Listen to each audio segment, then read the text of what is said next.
This is public access signals from the other side, part 4. Let's do a little bit of recapping. So you have 3 active mysteries right now, and this is where each of them stands. The house in Escondido Street, you are currently working on the question, what happened to the Rappaports? If this is a complexity 6, and if you answer it correctly, you get to resolve the mystery by revealing the truth to Casey Wilcox. Then, if you wish, you can destroy the house at 18 Escondido Street or perform a ritual to banish the evil that resides there. To resolve the mystery, all you have to do is just reveal the truth to Casey. The other stuff is totally optional.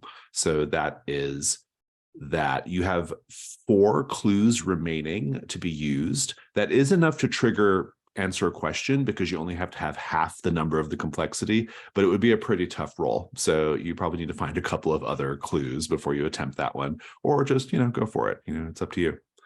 The Deep Lake Lurker, you have finished the first question and established that the Deep Lake Lurker is not a horrid beast. It is, in fact, Jessica Stosky, who has been transformed by the lake. And the question now is, how does the lake choose its victims? Like, why Jessica Stosky?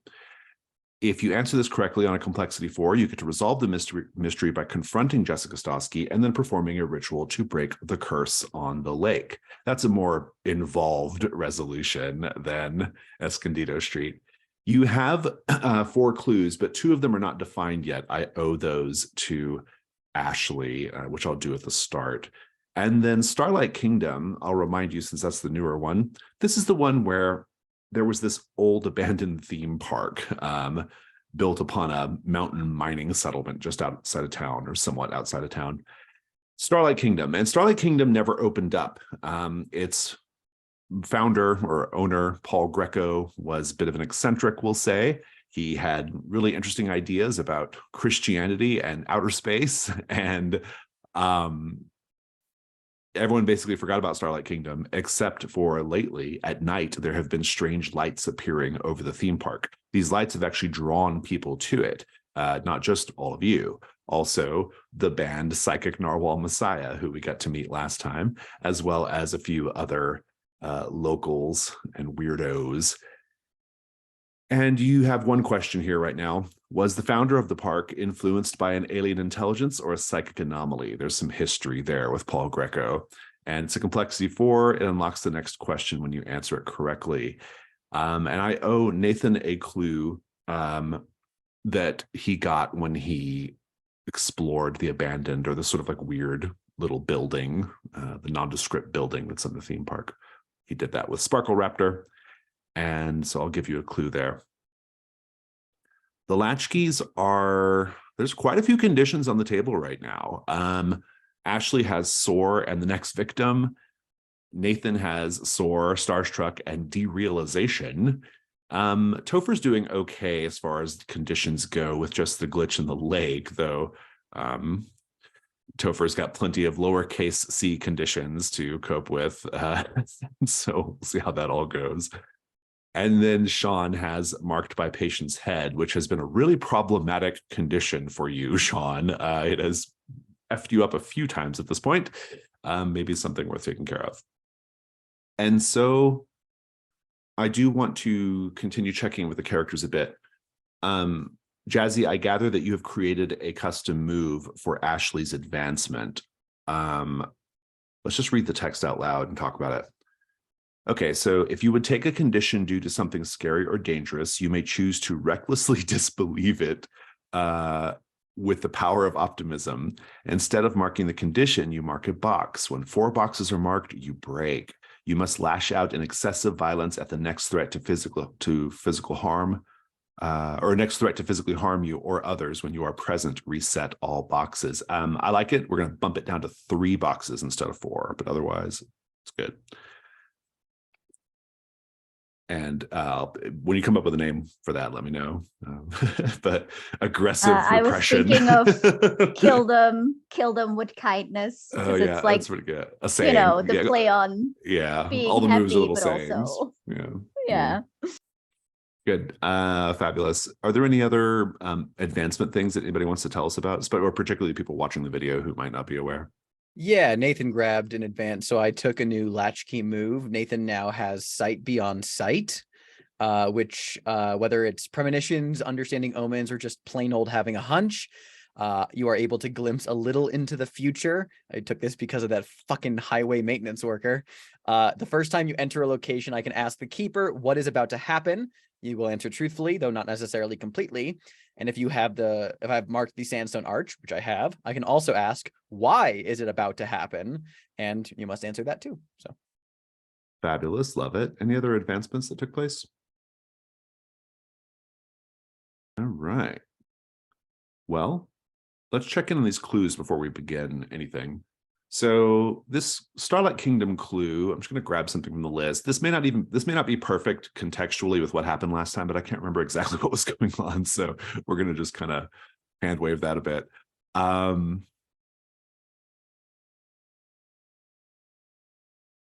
Yeah, the clues are really good in this. They're so bizarre. Gabriel's a very good clue writer. Okay, so you find a pamphlet on the ground as you are leaving that little building, Nathan. It is a pamphlet called The Gospel of the Star King. It's a religious pamphlet authored by Paul Greco that argues all extraterrestrial encounters are visitations by Jesus and his angels.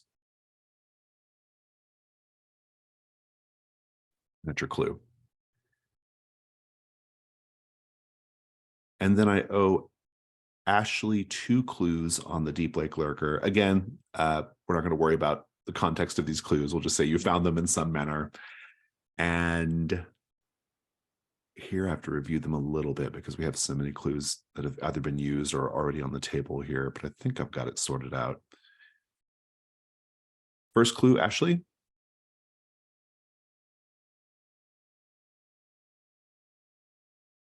When you get home to Rodenbecker Street, you find that someone has slipped a diary in your bag.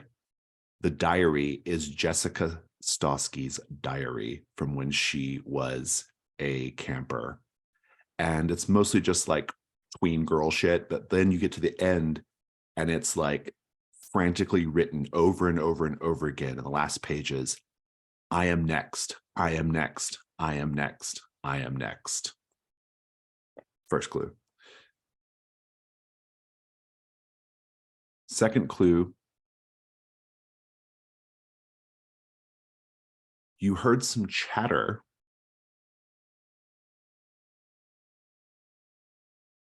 Some chatter about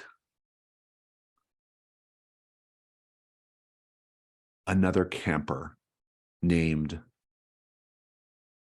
Lauren, who was seemingly dragged under the water, but then violently ejected onto the shore, as if spit up or spit out.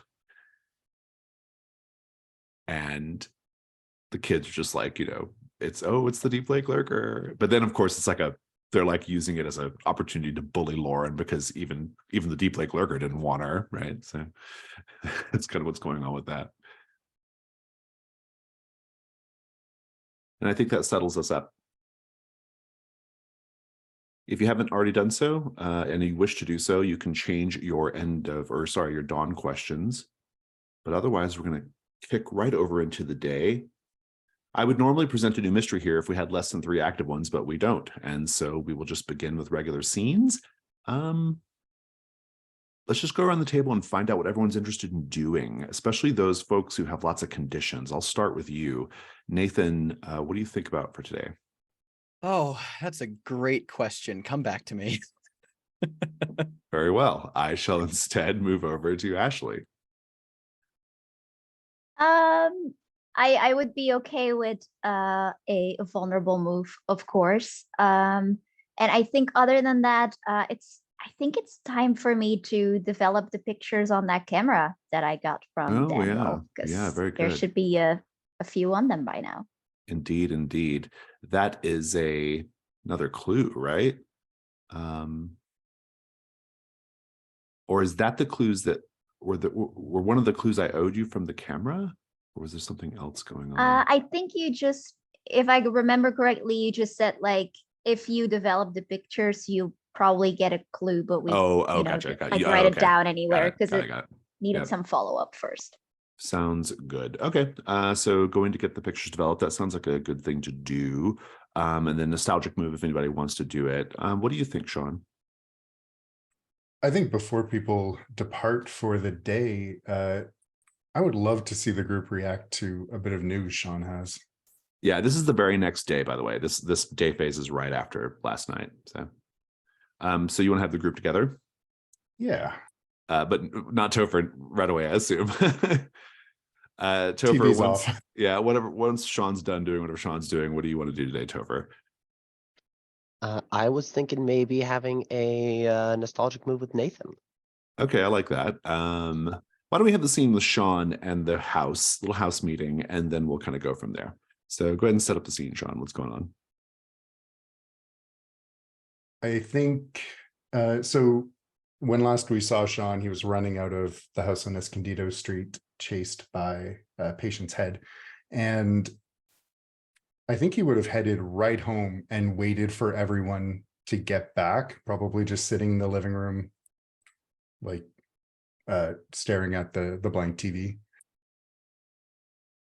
And so when people start to file in, he'd say, "Don't go anywhere. Sit down."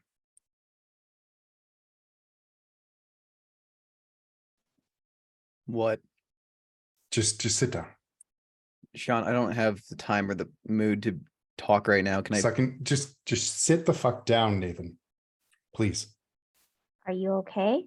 Is No, everyone okay? No, we're not okay. And that's why we Okay, that's fine. Come on, Nathan. Let's just give him a moment and I'll sit down. Well, shouldn't we grab Topher? So remember yesterday after I told you what I saw at the lake in the video with Topher, and I said something is up and no one came to the fucking house with me? Remember? Are they hurt? Did something happen? Something fucking happened, all right. Topher's gone? What do you mean, gone? What do you mean, gone? And I think Sean will just hit the TV and hope that Topher is there. I think that the TV shows a mirror image of the room, and Topher is sitting in a chair that, if you look at the chair, they're not sitting in person. I think Nathan fully freaks out. I think he gets up and is like, yeah, freaking out. This has got to be day moves, right? I mean, Yeah, for absolutely. for Ashley and Nathan. Yep. What are you afraid is going to happen if you lose your nerve right now? It's a really good question. I feel like Nathan, with Nathan as stacked as he is right now, I'm worried he's going to like fully go into a manic breakdown and like be like out of commission. Like he is gonna fully snap. I think Ashley is just very afraid of reacting in a way that's going to turn her friends against her. Interesting. If you have items for something I was going to bring up in recap, you all have quite a lot of your corner of the house items available to use. So you may want to start countermanding some of these rough rolls in order to have more success. Nathan, in particular, I think you're going to be at disadvantage if you don't. I can't see an argument for any of these items, so I might just need to roll that at disadvantage. I mean, hey, I have so few keys marked. This is just an opportunity for narrative. Yeah, well, let's do it. Let's see how it goes. This is my composure with disadvantage. Okay. Up. That's actually good. That is an 8, I believe. Okay, that's good. We'll just pick up the scene in a bit. What was your result, Ashley, rolling with composure? Oh, I was gonna say, I think I will use my antique bird watching binoculars because I think they were like, like a precious gift and sort of like, that you're going to be great at what you do. This is for you.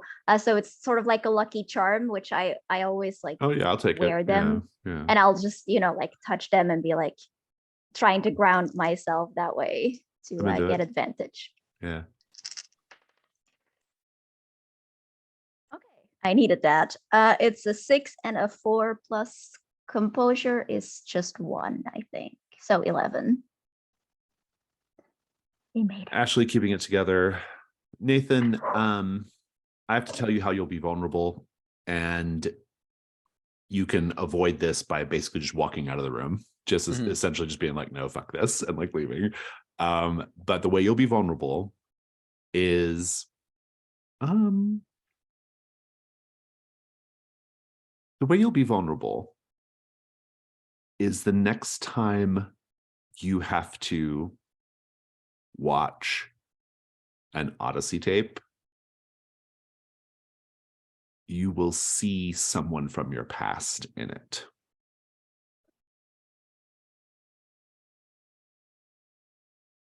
Oh, that's so good. I have to use that. Yeah, I'm going to stay in the room. Absolutely. Make a note so we know. Make a note. And otherwise, how are you keeping it together? Honestly, this is a situation where the conditions have actually probably helped him, because derealizing already in the state of just being so detached from everything, there is enough removal emotionally for him for his psyche to be able to be like, yes, this is happening right now, and we are just going to go as if this is okay, because nothing is real. All of this is terrible. So therefore nothing can harm me, like a healthy person would do. So yeah, he's kind of already detached enough. Well, let's keep this going, Topher. So you appear in, somehow the room is being filmed, and then you are in a chair that is empty in the real world, but occupied by you on the video. Let's just keep that going. I think Topher kind of looks toward the TV screen and then looks to where they see a camera, but there is no camera. And he says, "Hey guys, I don't really know what the fuck happened. I'm not gonna lie. But I think I saved Elliot." Are you hurt? Are you okay? I'm not sure, actually. It's sort of like there's this second skin over the world, and I'm on top of that second skin, and you're all in the middle of it, beneath that skin and the real world, if that makes any sense. There's stuff here that's Sure. it's kind of overlaid on everything, but Mhm. it's not. It's fucking weird out here, man. Where I can't imagine. are you in there, or are you right there pointing to the spot that Topher appears to be in the room? I think it's both and neither at the same time. It's kind of weird for me to get my head around to. I can interact with things like this, and I can talk at least through TV screens. I don't know about other screens or speakers or something, but in the house on Escondido Street last night, I was turning on the lights so that Casey and Sean could get out. Patience was gonna kill them. Wait, is this like a poltergeist thing? Like, are you able to can you move I don't know, the remote right there, or can you not touch anything? The remote kind of floats a little bit as Topher on the screen grabs it and picks it up. I mean, that's kind of cool if you think about it. Makes you unique. We'll buy a camcorder. We'll buy a camcorder for every one of us, and then we'll just use it whenever we want to talk to you. That sounds good. Yeah. I like to I- think that Sean and Nathan absolutely share a glance in reaction to Ashley playing it so cool like that. I think the Odyssey tapes are kind of real also, in a fucked up way. You remember Blam? Yeah. Yeah. You Right at remember that moment, there's a knock on the door in the video. Oh, fuck. I guess I'll go get that. Topher goes to answer the door, and the TV cuts off.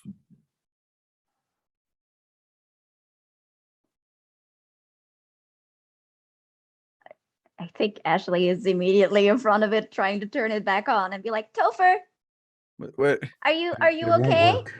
What? Wait. Why won't it work now? Why? It worked when you I don't know the rules. I don't get it. okay. But Okay. Does anyone have a camcorder? Another TV screen? And I'll point out, Topher, you're still in the room with them, right? They just can't see you. But Topher, I will tell you that there is someone walking up to the door at Rodenbecker Street in the real world. You can see them out the window. It's the sheriff.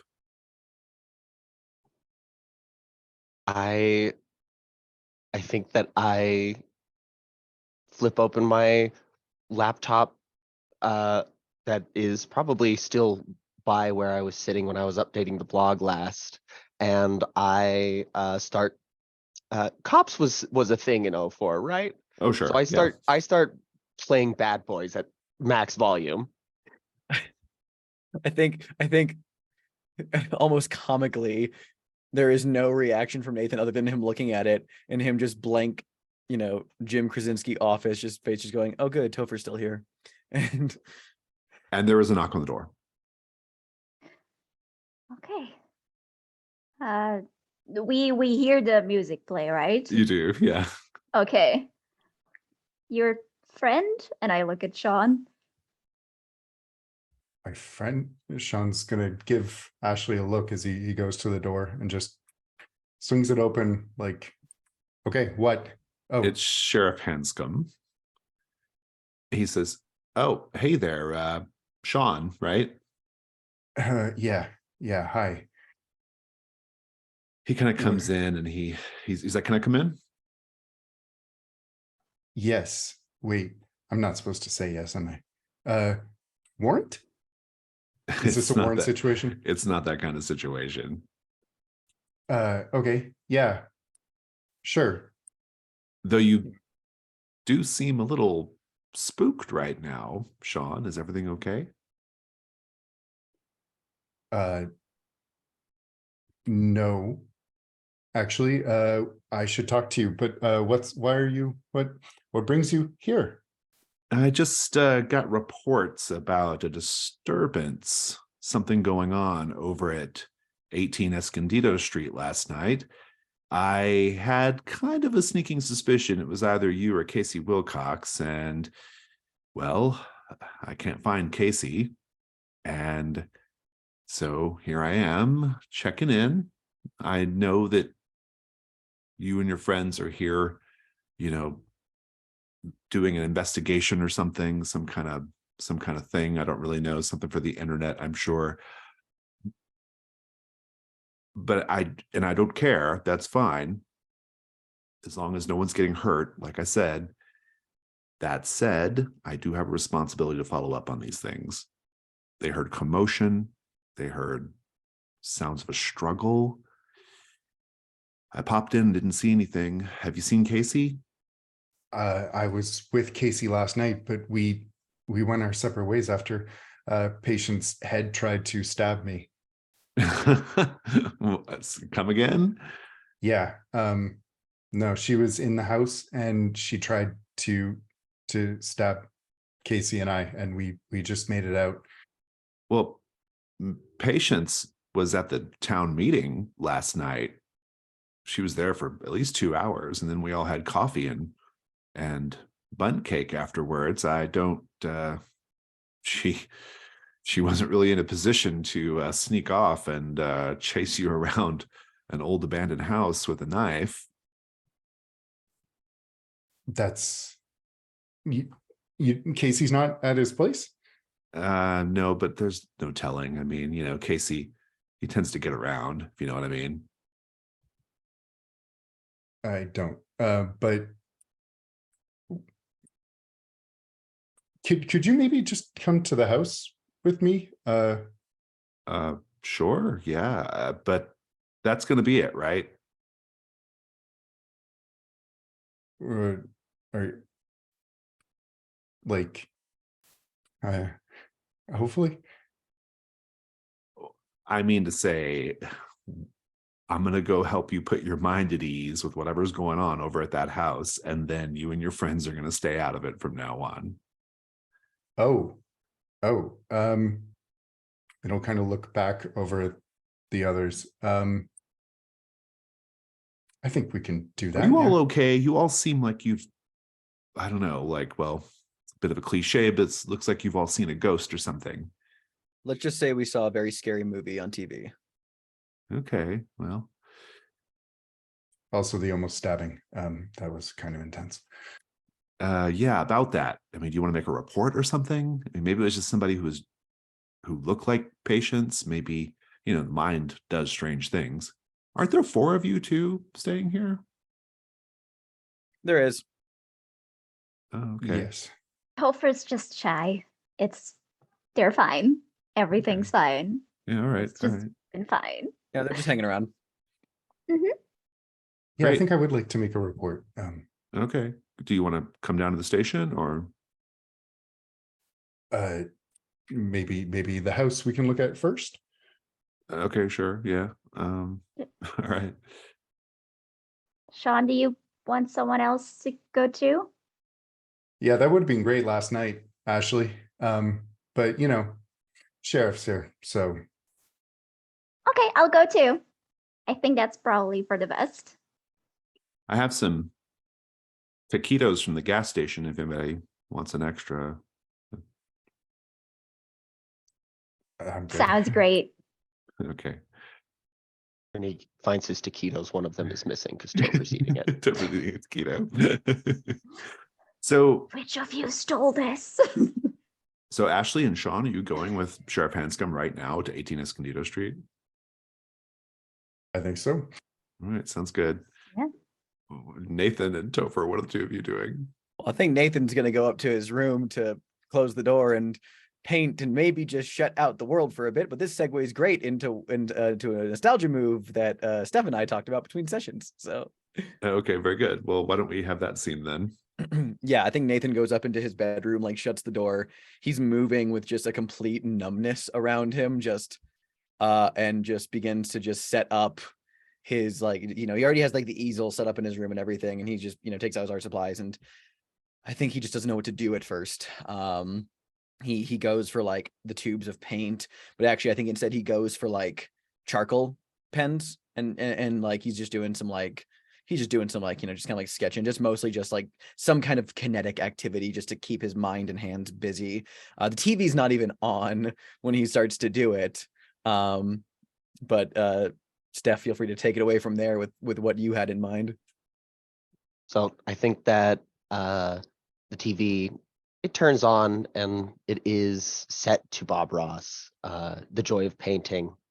And I think that maybe Nathan doesn't notice quite at first since he's used to always painting with Bob Ross anyhow, until he looks and he realizes that that the painting on Bob's easel is one of his from his portfolio.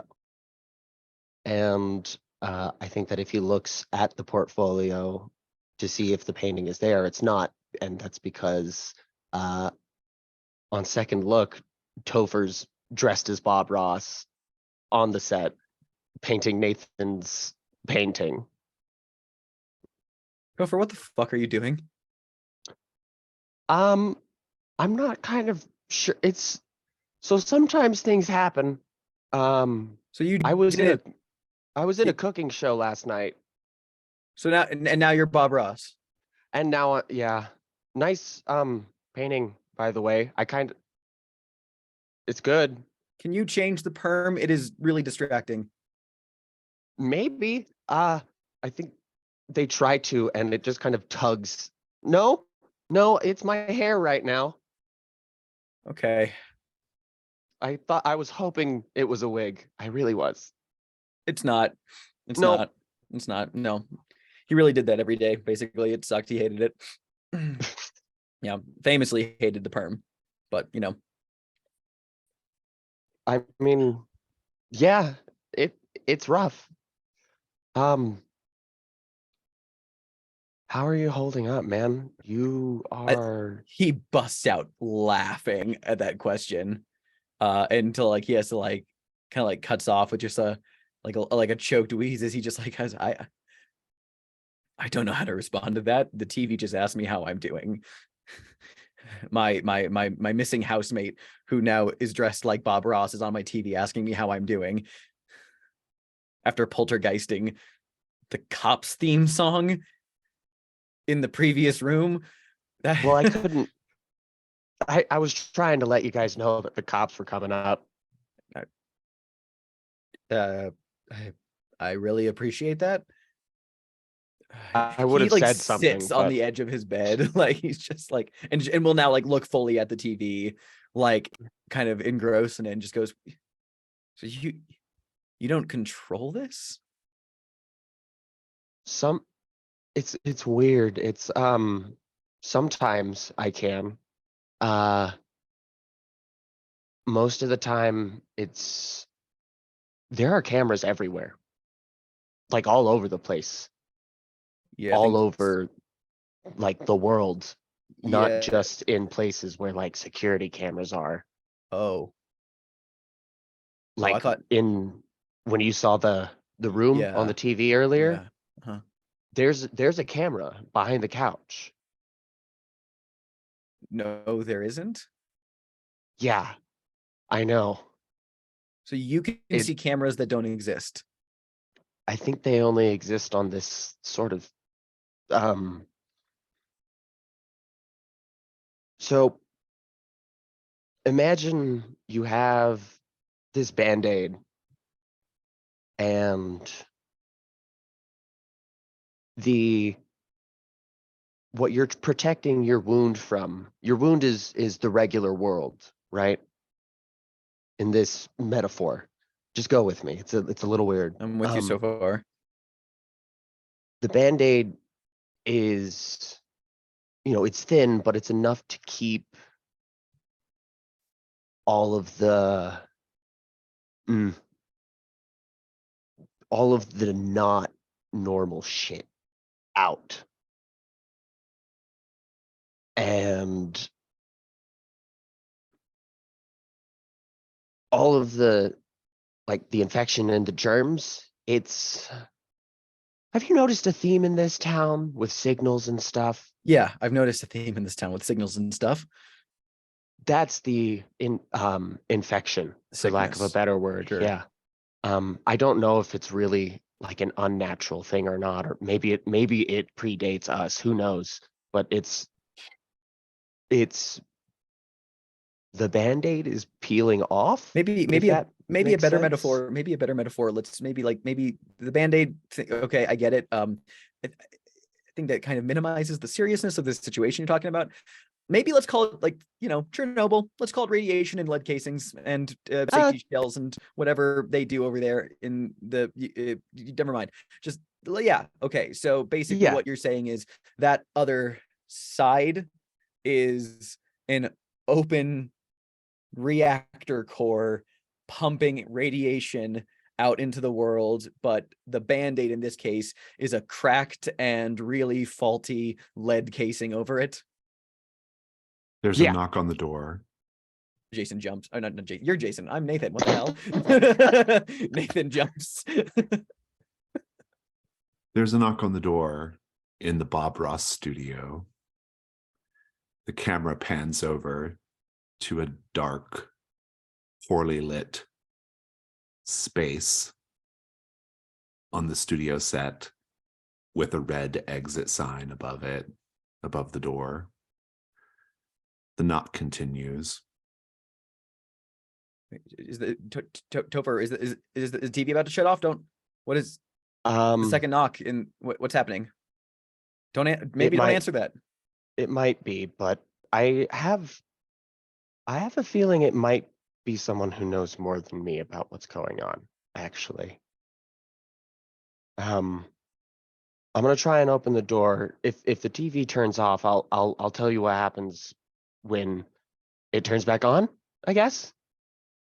Okay, if you're confident that that's a thing that's gonna happen, like you're gonna come back. Okay, quick. Yeah. Can you actually are you able to give that back to me, because it's kind of one of the better pieces in my portfolio? Because I don't want that disappearing when the TV goes off.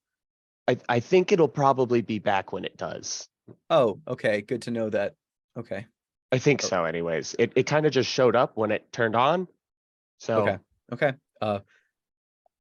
Nathan is engrossed, like watching the TV with a mix of like anxiety, but like profound interest. I think Topher goes to the door and opens it up.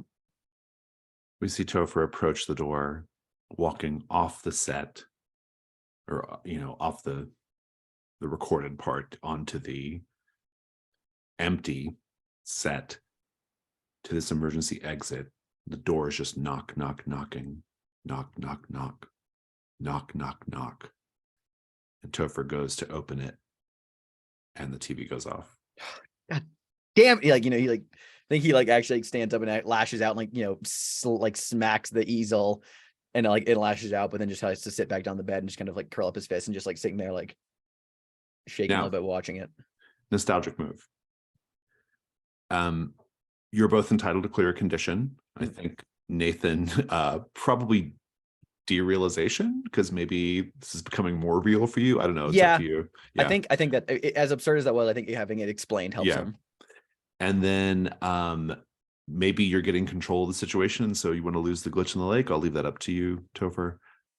Yeah, I think he's starting to come to terms with the fact that no, I am this now. This is just something that's happening and I have to get used to it.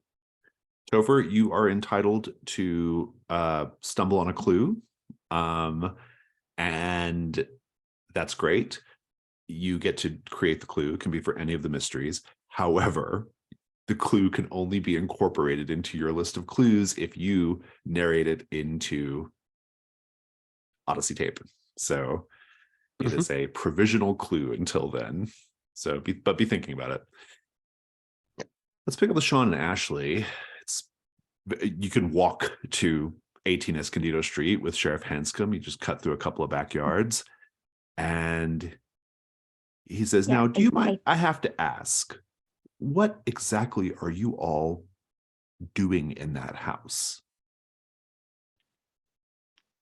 If it's okay with you, I would like just like a short nostalgic move with Sean, maybe on like our way there, that I think I can maybe.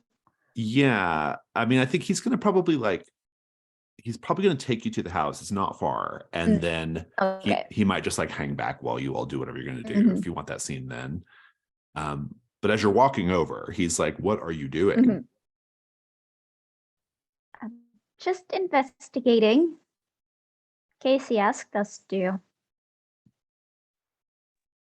Yeah, the rap report, and what happened to Elliot. He's like, "Have either of you ever heard the term 'let sleeping dogs lie'?" I mean, I don't think they're sleeping for Casey. Right. Well, okay. Listen, I'm going to sit right here. I'm right here. Go in, grab whatever you need to grab, do whatever you need to do. I'm curious to find out what you find out, to be quite honest. And then this is done, right?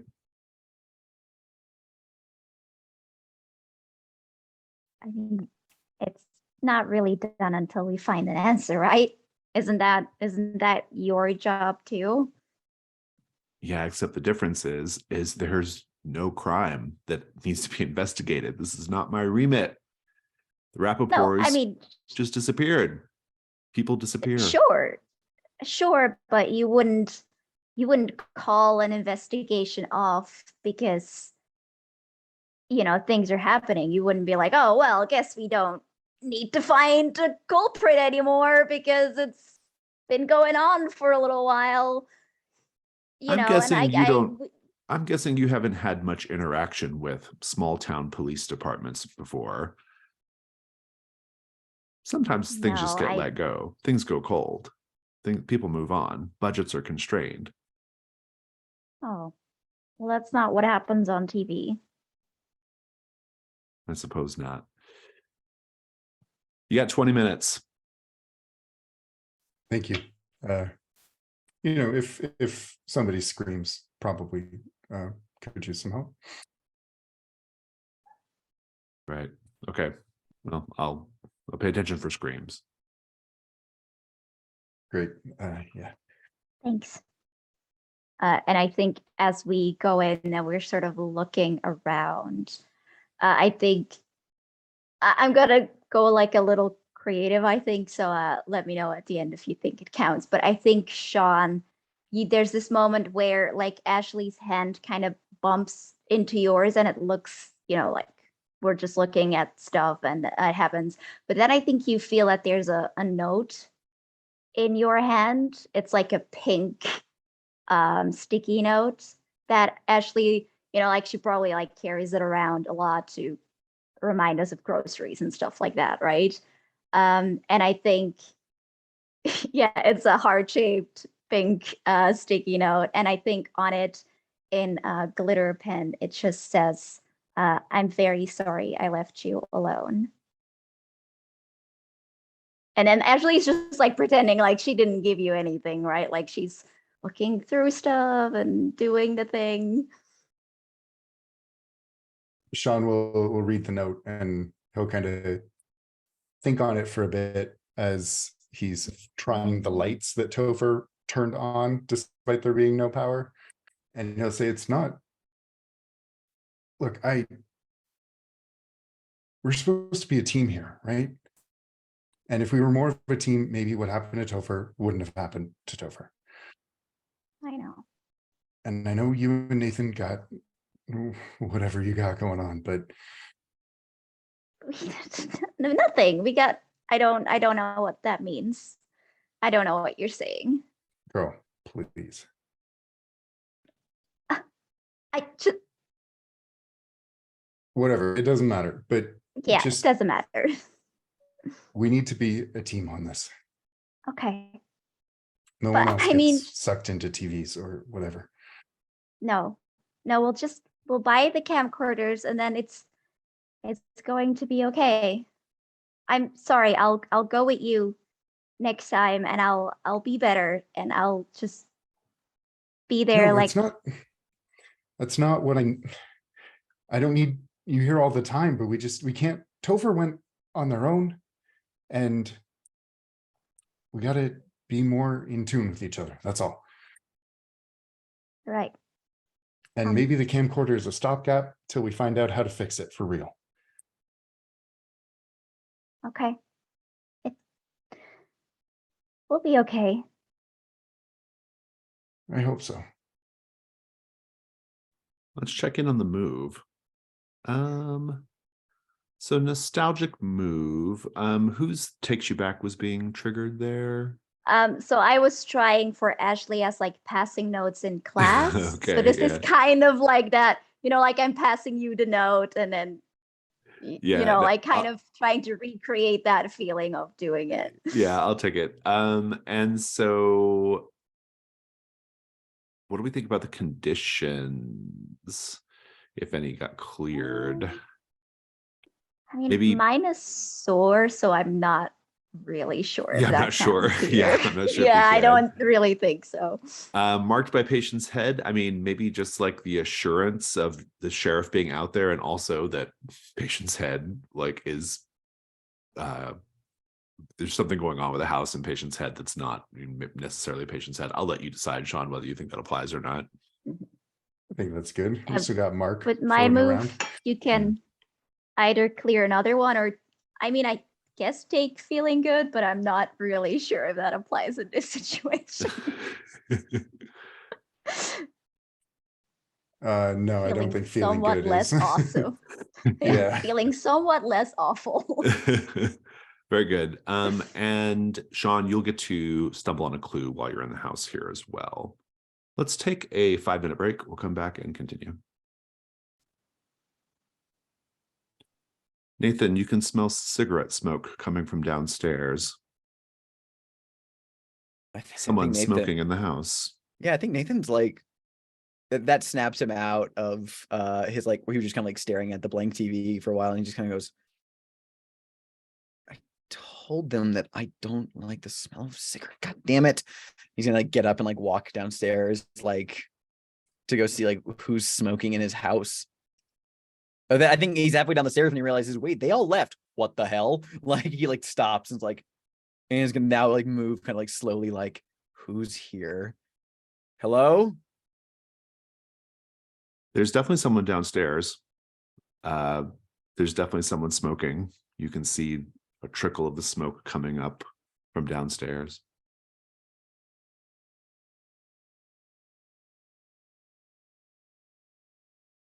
I'm going. If you continue down, Yeah. you will see a man you don't recognize sitting on the couch. The couch is 3 cushions meant for 3 people, and he takes up fully 2 of them. He's wearing a sort of dusty yellow suit and a cowboy hat, and he's smoking a cigarette.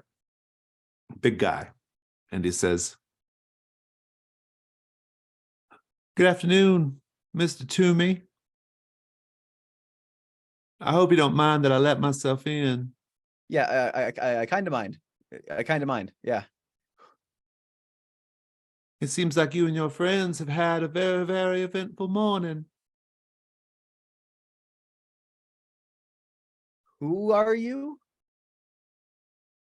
"Now, Mr. Toomey, I find it a trifle rude to have questions put to me in such a strident manner when I am in fact here to help you."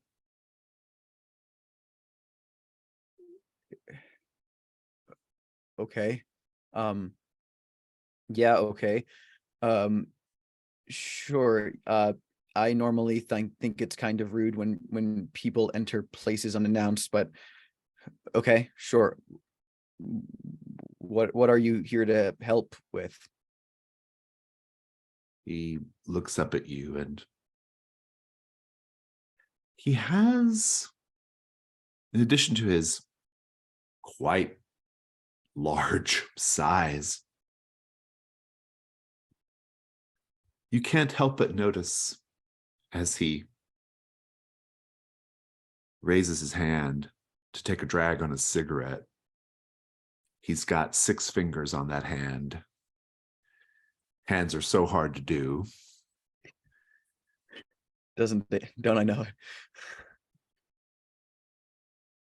And he says, "I gather you and your friends are here looking for tapes." Are you with the government? Is this like "No, Miss Toomey, this is not some sort of secret government activity. This is not all some sort of strange experiment you and your friends are being subjected to out here in the desert.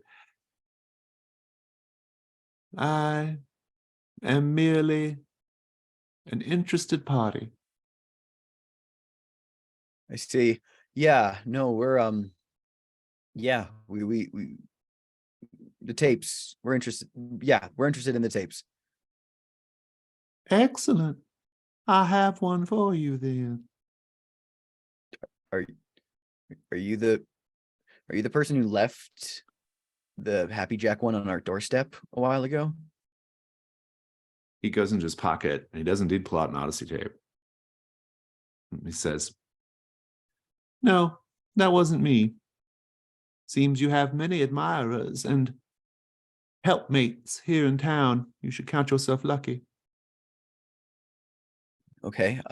Nathan like he'll like tentatively like cross the room a little bit to like approach this man. So where did you find this tape? Is it something you've had, or did you? Is there a place where we can find more that you know about? Now, Mr. Toomey, why would I give you the keys to the castle right away when I do so enjoy my opportunities to speak with you and yours? We have to take time on these things, Mr. Toomey. We have to have excuses for continuing to get together. That's how it works. Oh, that's how it works. Okay, I see then. Sure. Okay. Yeah. Thank you. I appreciate. He'll like reach out like to grab the tape. I appreciate this. As you get closer to him, you'll see that his skin, the jowls hanging from his face, the skin is slightly translucent. You can see blue veins. You can see the faint quivering of pink muscle. The desert is a very old place, Mr. Toomey. You must always remember that. Okay. I will. Thank you for the tape and the advice. Is there something in particular I should be looking out for? He stands up and he looms. His cowboy hat bumps the ceiling fan. I think Nathan instinctually goes, "Oh, sorry." Quite all right. I'm used to it. He looks at the tape, and as he walks out, he says, "That's a cartoon, by the way. Don't have much use for him myself. I find myself emotionally disconnected from animation. You're not a fan? No, never have been." Oh, okay. That's minorly hurtful, but I understand. It's different art forms are for everybody. Oh, yes. You worked on a little cartoon yourself, didn't you? A few, yeah. I have. Something of a travesty at the box office, if I recall correctly. Yeah, there was a bit of a sabotage involved there. I don't want to get into it again. I've kind of got a lot on my plate today, and He's gone. what the like, I look at the tape in my hand. Indeed, you do. The tape has the title on the side of, let me find it here. Calamity Raccoon 06 Big Bad, Pure White Ultimate, Highest Level Warning. Thanks, Jason. You're very welcome. Let's pick back up with Topher. Topher, you actually were able to witness that entire transaction between the big man and Nathan, but the big man just appeared as a kind of vaguely man-shaped staticky blob. And you only saw, or you could only hear Nathan's portion of the conversation. Topher, you'd have the rest of your day to yourself. What do you do?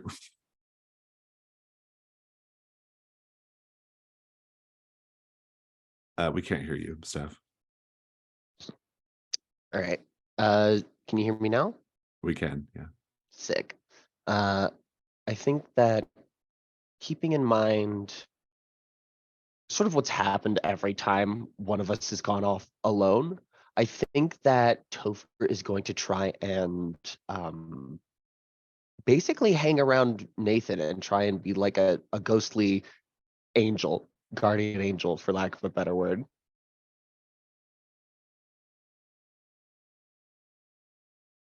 Well, then, Nathan, what are you going to do once you're done receiving your gift?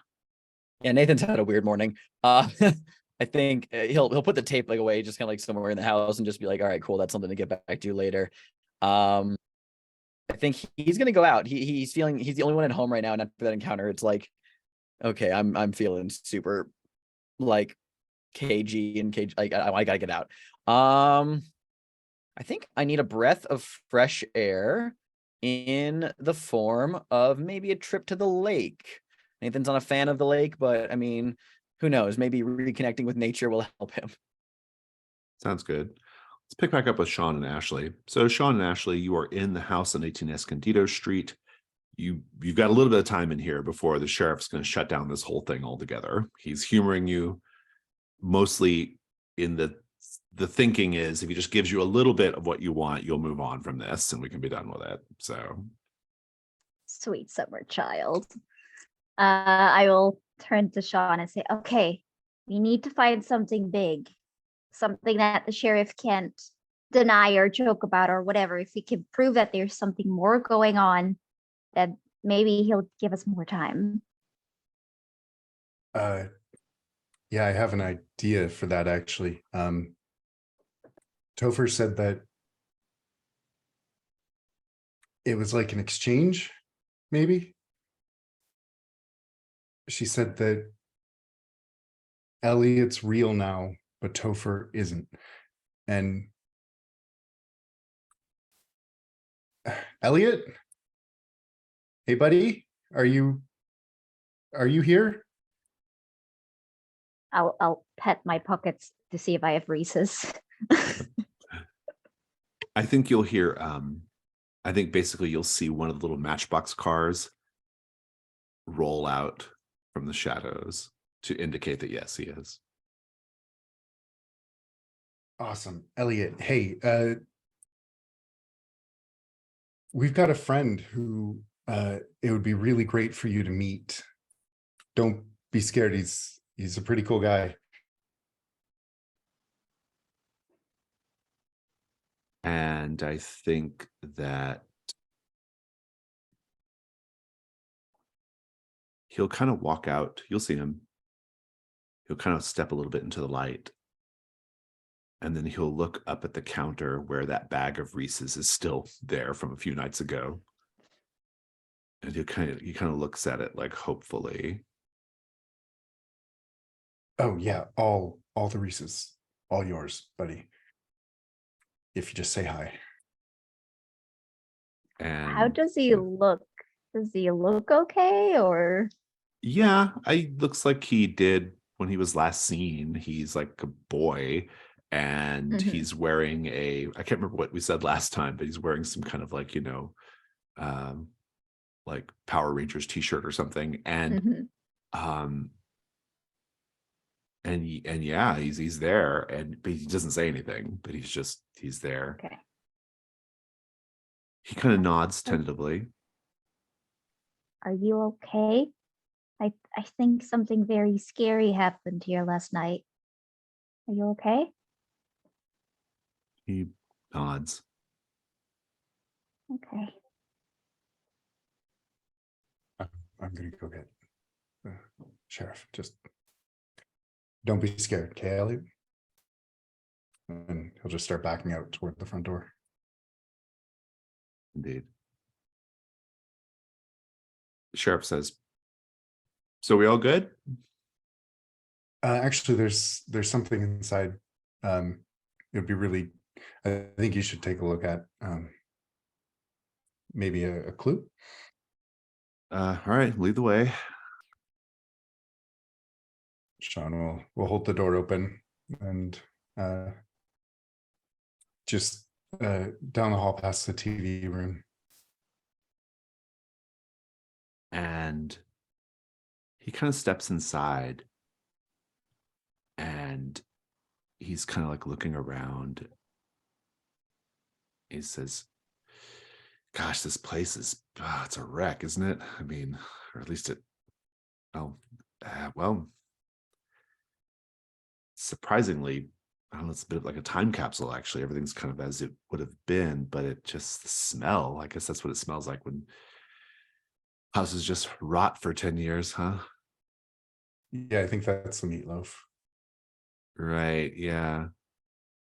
And at this point, we'll come back to this in a moment.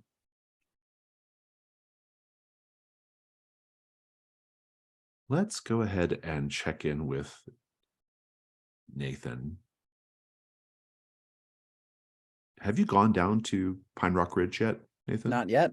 Yeah. I'm not. I think as you kind of get there, you know, a few things are kind of going on. You see, you know, kids splashing in the water, and, you know, water wings and rubber fins kind of glowing in the sunlight. Lots of the sort of like teenager and older, or like kind of like older teens and young adults who are the camp counselors are kind of just like mostly just kind of joking and monkeying around themselves. You get the distinct impression they're not paying super close attention to the kids, which is maybe kind of an issue. You also see two men having a really intense argument out in the parking lot, the little parking area that kind of, you know, that kind of the trail goes right to the camp. One is a man who he looks pretty rough. He seems young, but his hair has gone gray, even though he doesn't look as in the face as old as somebody who should have gray hair. 5 o'clock shadow, very much like kind of you know, just looks like very like tired, you know, for it to be in the middle of the day like this. And then you see another person, another man who he's arguing with, who is, let's find him. He's, let's just say he's got a mustache that looks like it belongs in the 70s, t-shirt with sleeves cut off, and he's wearing orange Crocs. And they're just having this argument, right? And you can't, unless you get closer, you can't tell what they're fighting about, but it's very intense, whatever it is. Would it be possible for me to like pull up in my car into that parking lot and like park in a spot that's like reasonably close by, and like crack my window a little bit so I can just like casually listen? Yeah, I think that's perfectly fine. The guy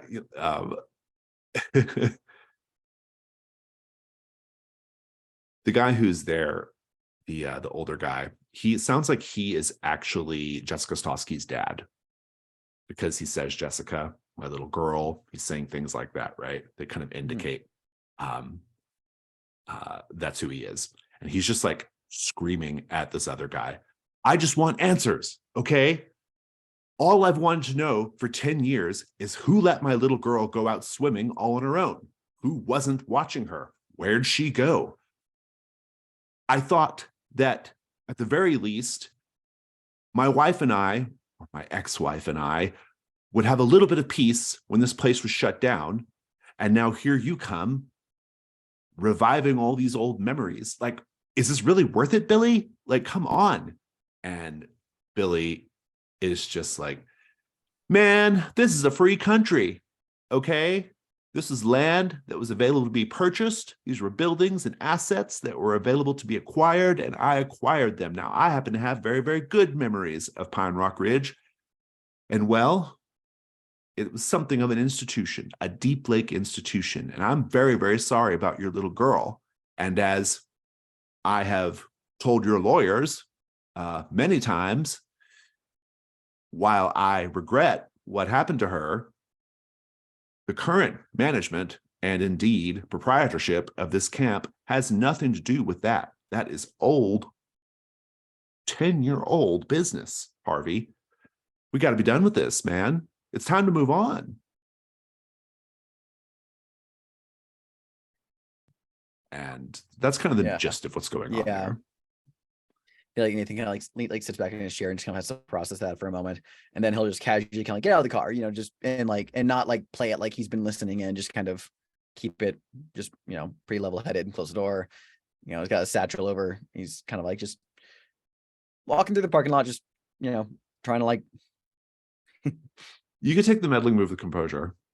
okay, I love that. Is being starstruck or store affecting that? I don't think so. No. Okay, cool. Is there an item I want to use here? No. All right. 2 dice. Oh, I think I closed out of the die roller. There it is. All right. Plus composure. Oh, it's a 7. Okay, that's not too bad. I think as you are walking down the way,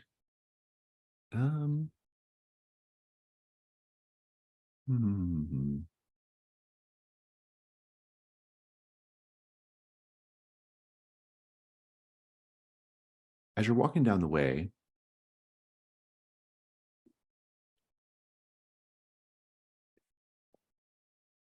I think you're going to see something. I'm trying to decide between these.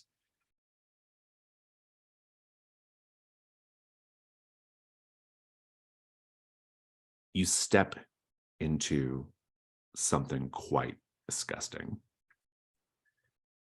In your attempt to listen to their conversation, you don't notice that you've stepped into a pile of, it's essentially like goo almost, but what it really is it's decomposing matter.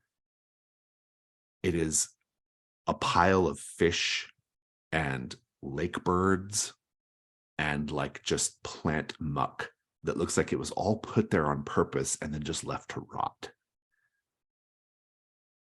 But that's your clue. How are you feeling upon stepping in this? He's not pleased. He's definitely yeah, I think grossed out is the best term to go with. Yeah, well, you can take grossed out as a condition, but otherwise you're okay. If I mark a key, I still have that clue, but it's just I don't step in it. Is that what it is? If you mark a key, you will not get the condition, but you still get the clue. Yeah. Okay, yeah, I'll actually mark a key of the child, Okay. just so to avoid a third condition. Very well. So you barely manage to step over it, and then you see it. What are you doing in the meantime, Topher? I think that the passenger side door opens and closes on its own as Topher gets out.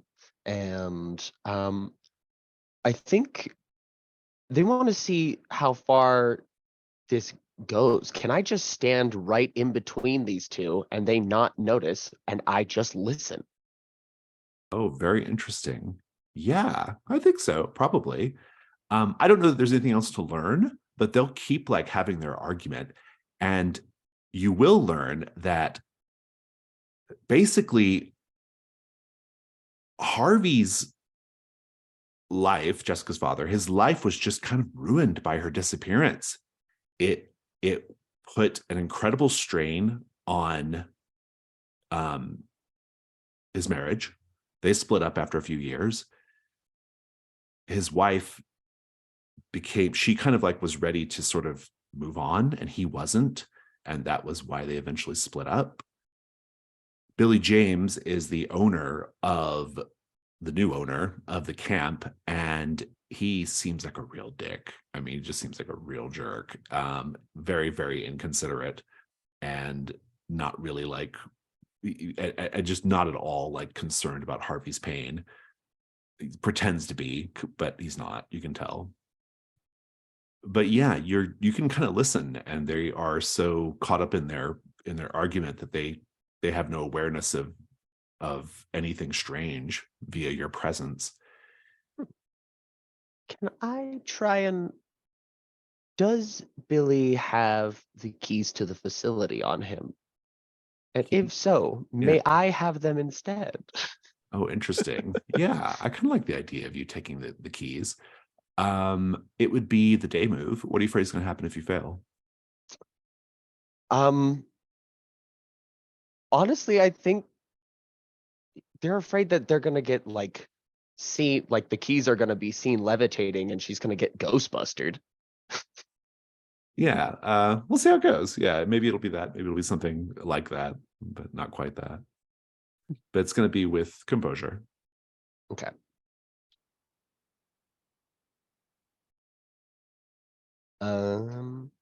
That's an 8.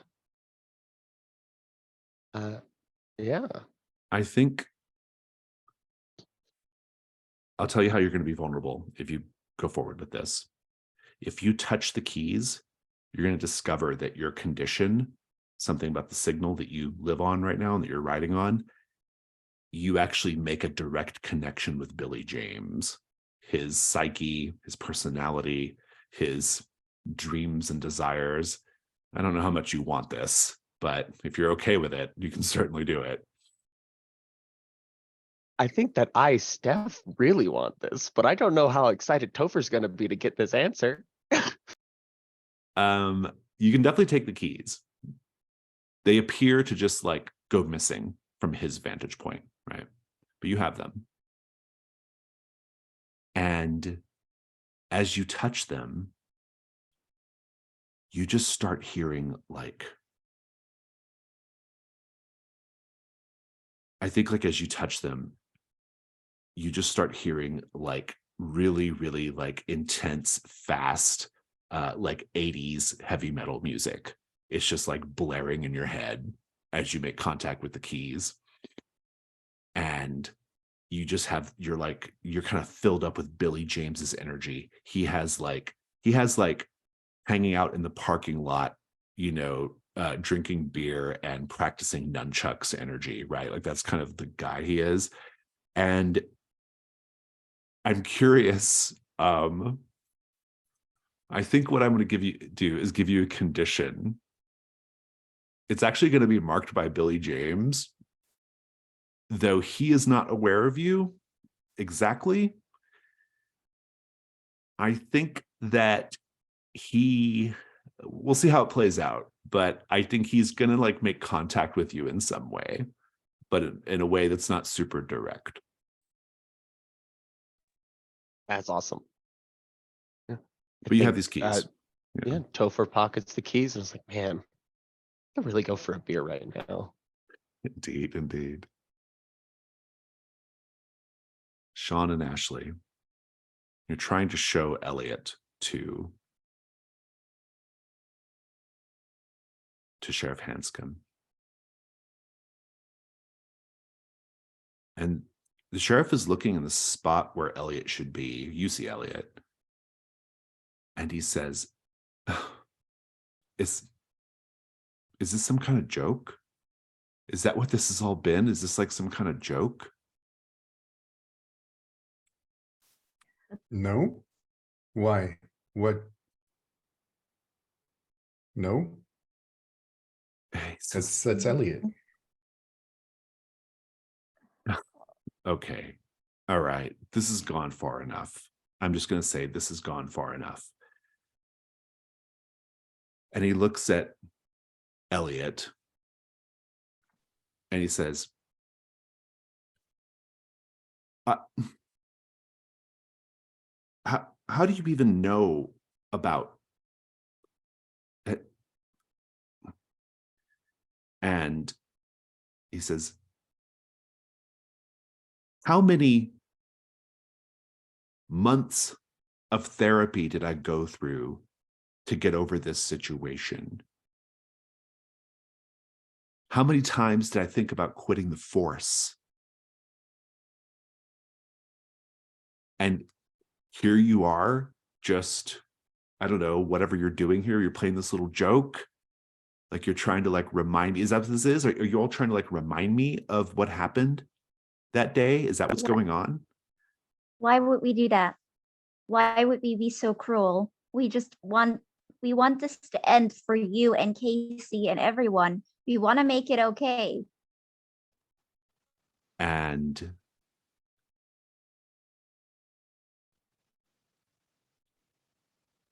I think it's pretty obvious he's not seeing Elliot. The house is showing him something else. Okay. He keeps making eye contact well above Elliot's eye line. Mhm. Oh,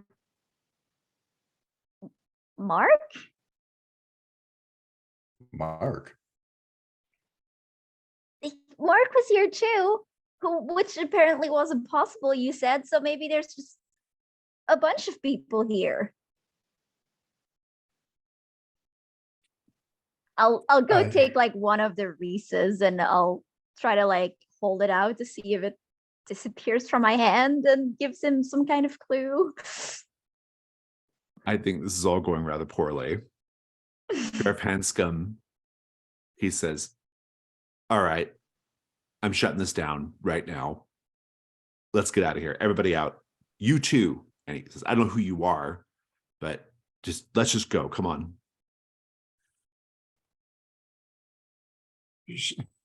Sean will start backing away, but Sheriff, that's Elliot. I don't know how, but Elliot's still here. And what? The VCR.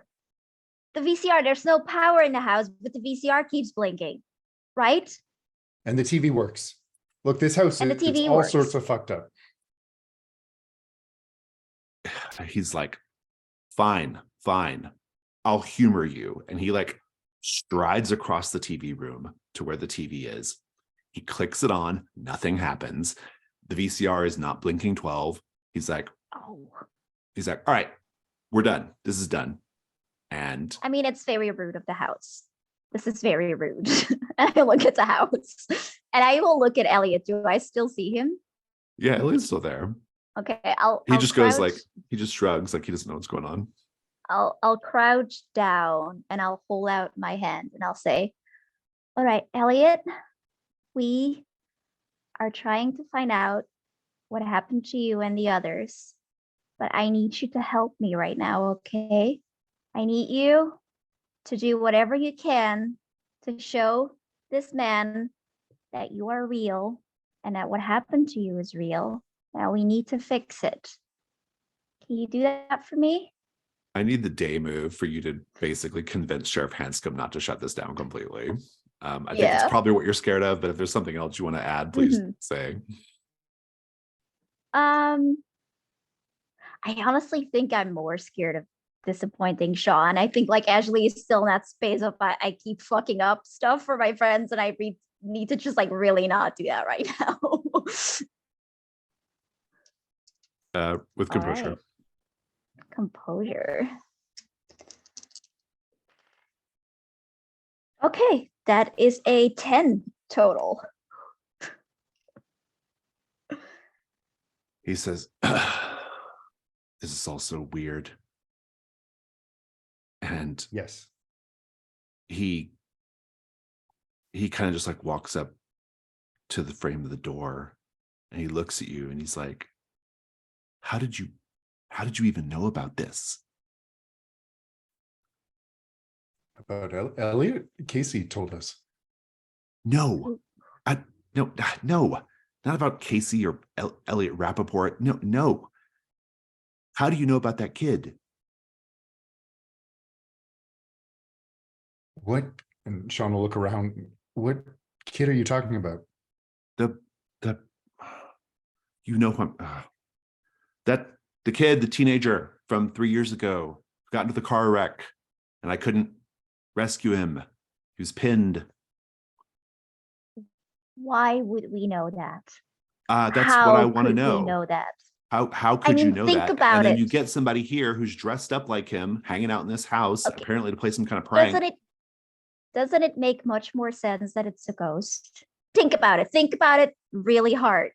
It makes much more sense that there's a ghost and that we somehow have like a vendetta against you, found this really obscure thing, found somebody who is willing to dress up as this person, and then like both of us are acting really confused about it just to like what? Because we really hate the 10 seconds we spend talking to you.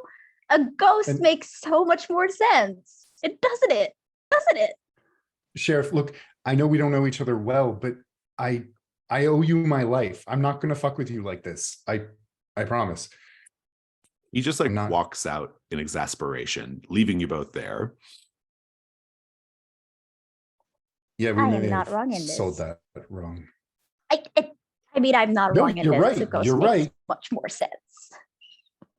Okay. You're right. Okay, what do? We can't let him shut this down. I feel bad that we made him feel bad. I mean, you saw Mark, but I didn't see anyone, and I don't think did Nathan see anyone? Did he say No, but something Casey strange saw- to Topher? Casey saw patient's head. I think. Okay. So the house is just rude. It's the takeaway here. He'll look around at like up in the ceiling and say rude is a word. I think it's worse. And the house took Topher. Maybe if we stop whatever this is, maybe we get Topher back too. Maybe. Yeah. But the sheriff's not gonna help. So Maybe we should just burn it. Maybe we should just burn it all. Maybe that's what That's this place arson, deserves. Maybe actually. it should just burn. that's I mean, arson. if it's evil, maybe that's the only thing to do with an evil house. I'm pretty sure they still arrest people for burning down evil houses. I think Only if upon they catch people. this discussion of burning down the house, you hear from down the hallway 97, 98, 99, 100.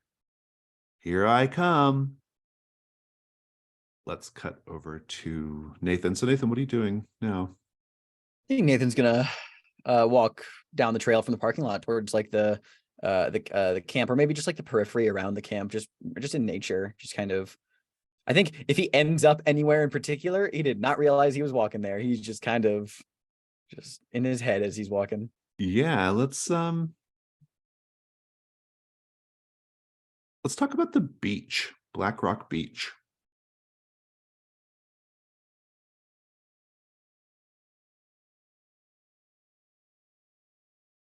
White sand beaches, which are formed from imported sand. There are slippery, dark rocks large enough to climb onto here and there, and the cordoned off swimming area marked by buoys and a white and blue rope. A paint the scene question just for you at this moment, Nathan. You all came here as kids, so that means you did as well. And what is your best or worst memory of swimming here? I think Nathan is kind of, sits down on the beach a little bit, just in a moment of looking out there. When Nathan went to Pine Rock Ridge, it's kind of against his will. He wasn't really a big outdoorsy kid at that time. Still kind of isn't an outdoorsy person, but he remembers he liked swimming. Swimming was kind of fun, It's gross to swim in a lake. It feels weird. He was much more of a pool guy, but I think that, it was a hot day, especially, for New Mexico. And his best memory segues into his worst memory, because it was he really did enjoy kind of like hanging out in the water, swimming, just sitting on the rocks and the imported sand, looking out over the waters, and didn't have a lot of friends, but he liked being there. But there were a few fellow campers who were kind of assholes to him, and he had an experience where while he was swimming, some kids, when the lifeguard later came and dealt with the situation, they said we were just skipping rocks, we didn't know he was there, but they were definitely throwing rocks at Nathan. I think as you're kind of like remembering this, Harvey Stosky will come walking up on the beach, clearly exasperated with his argument with Billy James. He says, sorry about that back there. I gather you overheard us going at it. Oh, sorry. No, I wasn't like listening in. I passed by. This was Harvey, you said? Yeah, Jessica's dad. You're Harvey Stosky, right? I am, yeah. You used to have those billboards by the highway, the law firm thing. Right, yeah. Yeah, I remember. Guilty. Yeah. Sorry, you are? Oh, Nathan Toomey. Okay, he'll stand up and like, offer a hand to shake politely. Just, passing through. Figured, well, I was bored. Why not come to the lake? Yeah, why don't you go ahead and just ask what you're going to ask? What do you mean? Nobody your age comes out to this lake unless they're a camp counselor, or B, investigating the disappearance of my daughter. This is actually a really funny coincidence, because while yes, my housemates are investigating the disappearance of your daughter, I'm actually not. I'm legitimately just here to kind of cool my head. It's been I've had a long 2 days, so I just kind of needed to get out somewhere. So well, okay. Your housemates are here investigating Jessica's disappearance. It's a long story. I used to live here. We moved back recently. It's a whole thing. I don't want to get into it right now. Why are you here? Just, was the yelling at that douchebag kind of the extent of it? The guy kind of sucks. Go ahead and roll the meddling move with presence. Cool. Either of my conditions at play here? I don't think so, but let's look. Nah. You know what? I'll make an argument that like I can mark my art supplies, because like clearly like I'm have my satchel of like art supplies. Like I'm here not actually. Oh, you're here to do that. paint. Yeah, I'm here to paint. I'm here to. Yeah, I'll take it. Yeah. All right, cool. 3d6. That is an 8. Okay. I'll give you a clue in a bit. Cool. Topher, you've got the keys to the kingdom, so to speak. What do you do? I think I want to try and get into, like, if there's an office or something around here, I want to try and get into there and then find like locked filing definitely. cabinets. I want to get dirt on this scumbag, because I am also not too pleased with him. Yeah, he's kind of a jerk. You can definitely get inside. I think there's an office that is essentially attached to Pinecone Hall, and the keys will give you access in, and you can go in, and you can begin rummaging around things as well. Do a meddling move with, I'm going to say reason.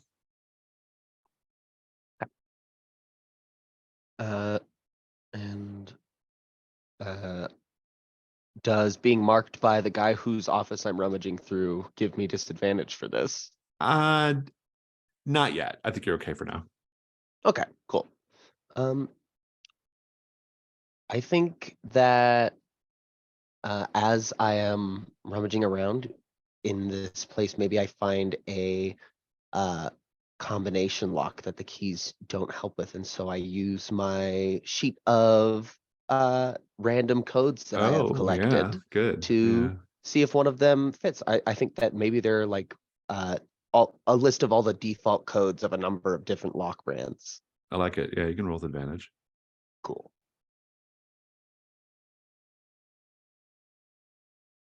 Wow. 9. All right. So you both clues. Let's go back to Sean and Ashley. Sheriff Hanscom is just having like a cigarette out at his truck. And I think he's just like decompressing from this situation. He keeps looking up at the house. I think he's just trying to keep a hold of this. As long as you let him do his thing out there, you can keep looking around the house. You're good to go as far as that goes. Where did we leave you both? The countdown. Here I come. And you see the sheriff out there across the way, out the door, smoking. And the front door just slams closed. Bam.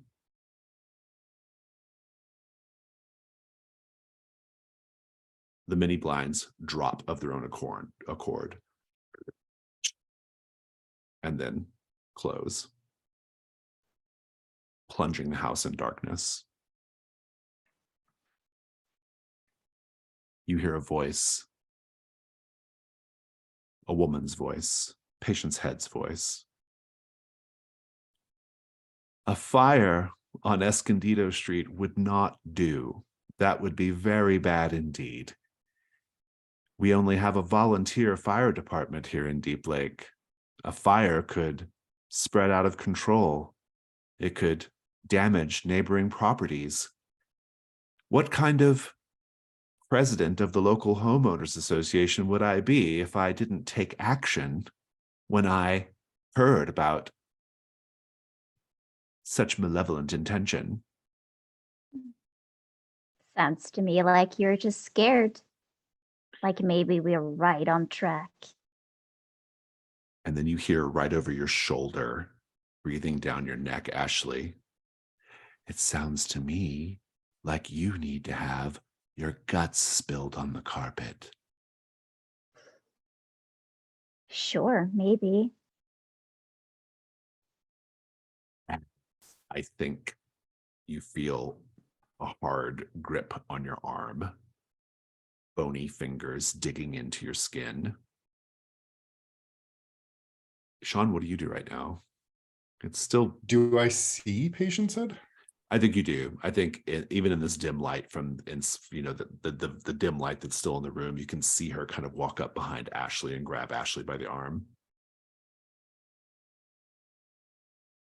I think Sean is going to grab the VCR and just go for her. like slam her in the to head. bash her with the Yeah. VCR. Yeah. I like it.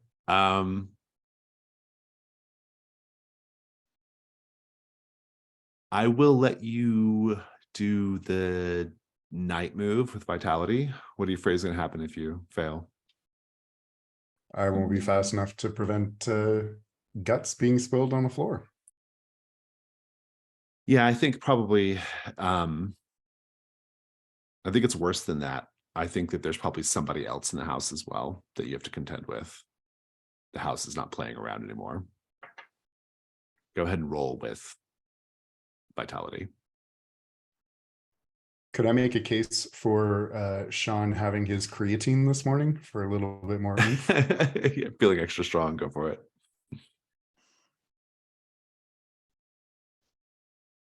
That is 9. I think you're going to I think you'll be able to bat her away, but she's going to either give chase to Ashley or Ashley's otherwise going to have to deal with her as well.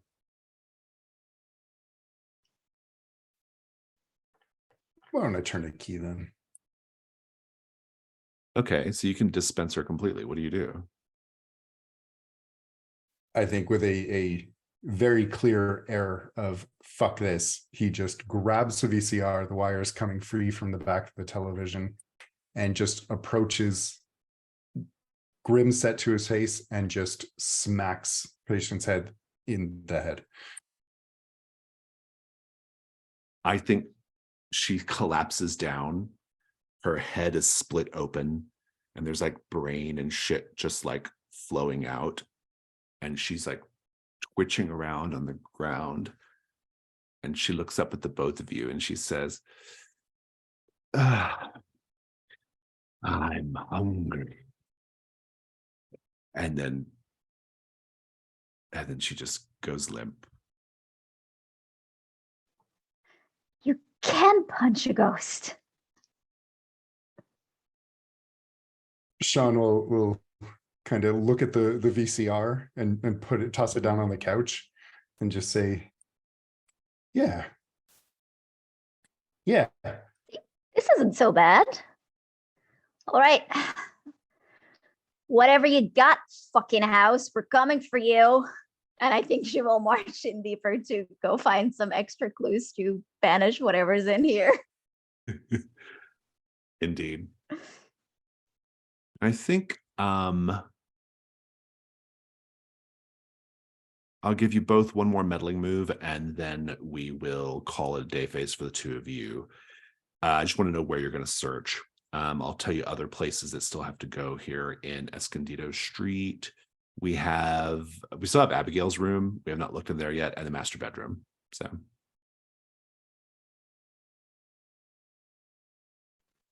I would like to do Abigail's room, I think. Unless Ben wanted that one. Nope, I'll go to the master bedroom. let's start in Abigail's room. There is My Little Pony wallpaper on the walls, faded, but there's a twin bed with pink Power Ranger sheets and the faint smell of strawberry scented plastic in the air. Let's paint the scene, everyone. Looking around, how do we know that Abigail's friends were the most important thing to her, after family, of course?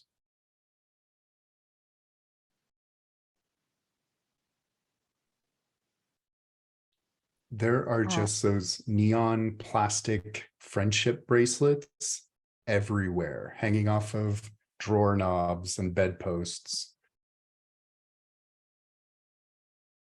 I'm not sure if I assume this is an American thing as well, but like we used to have like friendship books, which was like a little notebook that you would, give around in class, and then you have to write your name and your hobbies and that kind of thing. And I think like that is still like open.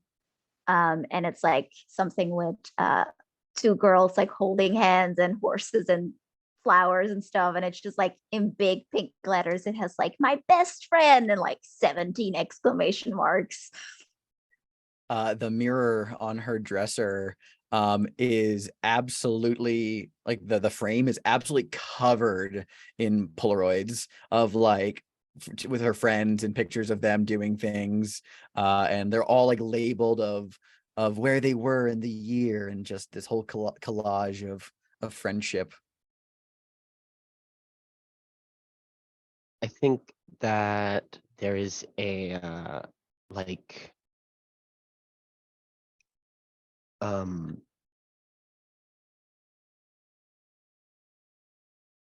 a sort of a wall in her room is just dedicated to like post-it notes of all of her friends' phone numbers.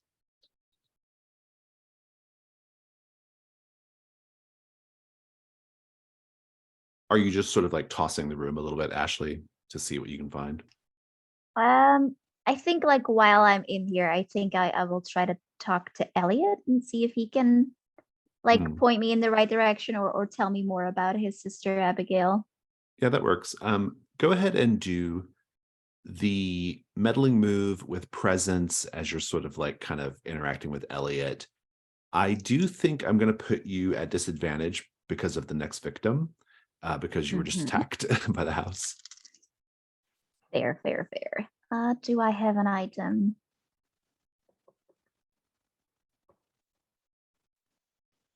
No, I don't really think so. Okay, that is still an 8. With presence, that would be a 9, so it doesn't really matter. Yeah, a 9. Very good. We'll come back to this. And Sean, you're going to the master bedroom? Yeah, I think he'll say I'll be right there at Ashley and turn and just throw up discreetly in a corner before heading down the hall. We'll go to the master bedroom scene in a moment. So Nathan, you're chatting with Harvey Stosky. And I have a correction to make. I actually missed. I miscounted my dice. Oh, yeah. What'd you get? I actually had, because this was plus presence, it was a 6. Oh, very interesting. No, sorry. Oh no, actually, no, it was a 7 actually. Okay. I thought I missed for a moment. I was like, oh wait, hold on. Okay, I'm good. Okay, so you're getting a clue. Let me take a look at the Deep Lake Lurker. So he's like sort of, you're kind of getting your painting supplies out and, trying to play it off like, you're actually here just relaxing. It's your friends who are looking into Jessica's disappearance. And he's sort of like, he says, so I don't know if this is the kind of thing that you, or sorry, your friends would be interested in or not.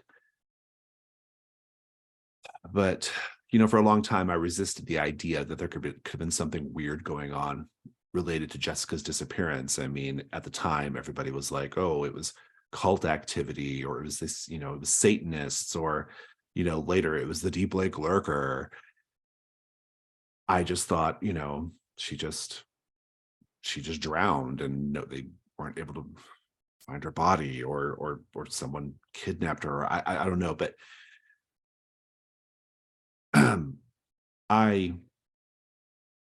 I've found stuff out here before, things that maybe indicate that there's more going on out here than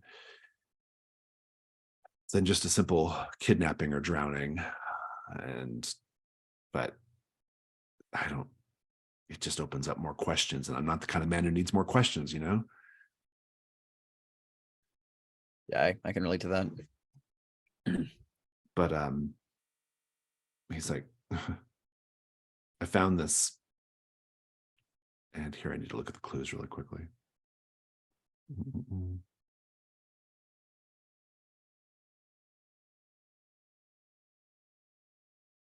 I found these like little markers, like not markers, but I guess they're called like cairns, like little stone grave markers, Yeah, no, I've seen those before.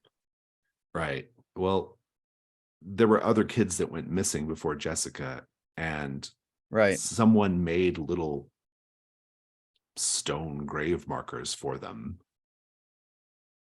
for each of the kids. Was that before or after they went missing? After. But this was years ago. Mm-hmm. We dug up those spots, and there was nothing there. Yeah. Just the little stacked up stones with a little plaque with the kids' names on it. I don't know, weird shit. Like, I'm sure it was just kids playing a joke, but that's just fucking weird, I mean, I guess, yeah. I could have also been some people have weird ways of dealing with complicated situations, especially kids. Could have been just someone's attempt at like memorializing the lost kids at the very least. Doesn't have to be an insidious kind of thing. Yeah, I suppose that's Can fair. Can I be frank with you, like Mr. Stosky? Sure. Yeah.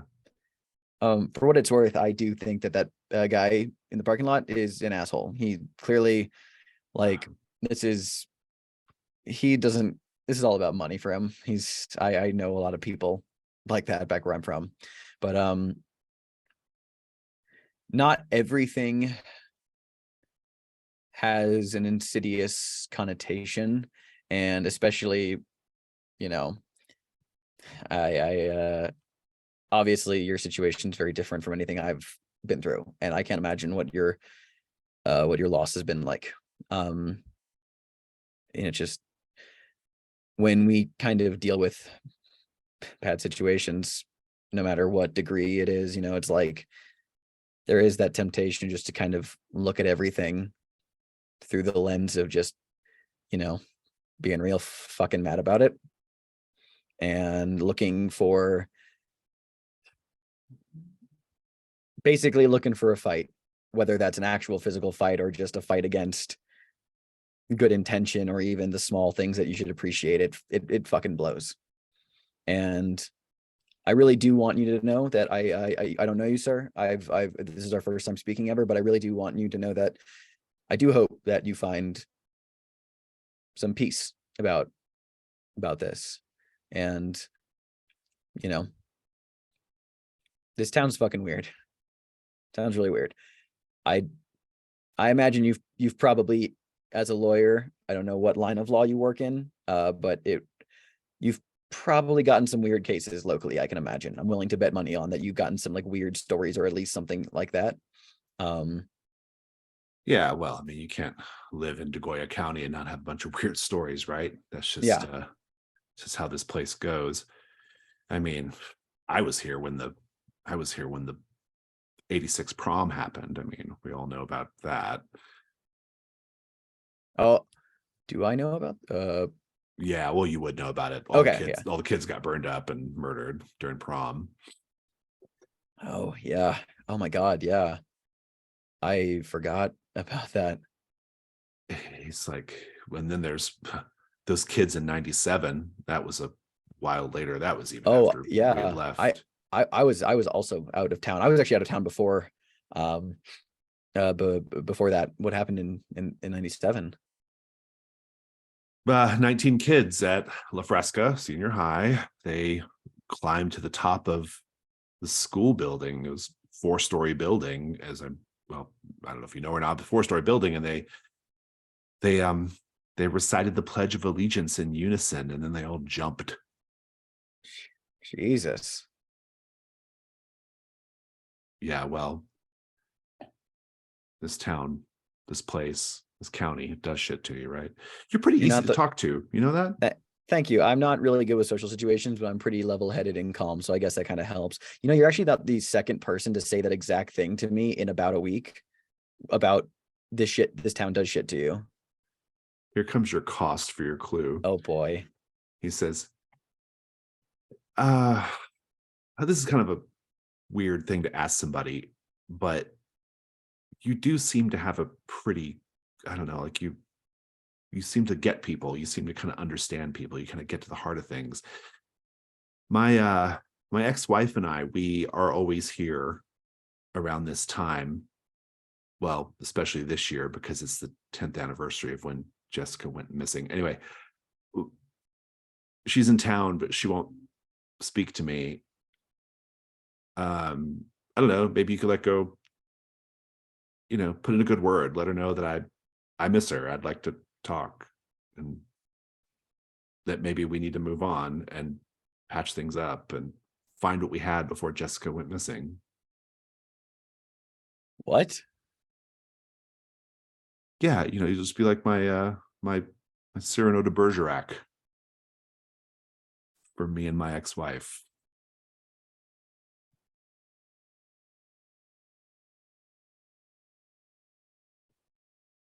I mean, it's okay if you're busy. I get it. It's fine. But I'm truly kind of not, and this sorry, this just throws me for a loop. Okay, you want? Wait, let me ask you something really quickly. Do you love? I mean, okay, that's a weird question. Obviously, you clearly still, I imagine, love her, but do you want to get back together with your ex-wife? he's like, it was stupid. Whatever. It was a dumb No, idea. I mean, okay, I don't know why you'd ask me, but I sure I can. Yeah, I can don't know, you're good at this. You should be like a counselor or something. Maybe that would, maybe you might be better at that than you are painting. I'm a professional painter for Warner. Okay. Well, anyway, well, can I ask a favor in return then? Okay, if we're gonna be real transactional about it, sure, yeah. And I'm not saying I'm not asking for a reward. I'm just listen, me and my friends were new in this town, and we moved here, and I'm just worried that if the law ever does come calling, I'm not saying we're doing anything, but if the law ever comes calling, maybe you can just help us. You're a lawyer, right? It would be nice to Yeah. have some local representation on our side in case things go sideways. I'm good friends with Sheriff Hanscom. He used to mow my lawn back in the day when we lived here. He was a good kid. He's a good man. Well, he wasn't. He had a bit of a rough patch early in his career, but he got through that. Yeah, well then great. If that's all fine and good with you, then I can't promise any results, but I'm happy to try something. And he'll give you the address of where she's staying. Topher, I owe you a clue. Let me give you your clue, and then we'll check in with the others, and then we'll kind of wrap the day phase there. So you are going through the office, and a complication, I believe. yeah, you got a 9, right? You're going through the office,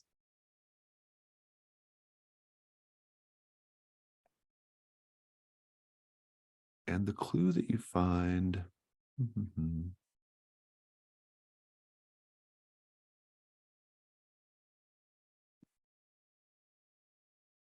I think you see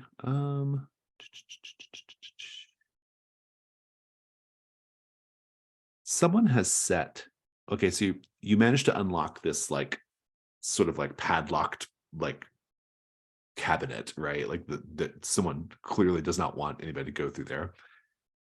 And what you find is a bunch of like what appears to be like toys that have been like confiscated from kids over the years. So, and it kind of goes back. It's a survey of kids' toys from like the 70s and 80s up to the early 90s. And none of that would be that interesting. It's all just, kind of moldering junk at this point. Except you do find what appears to be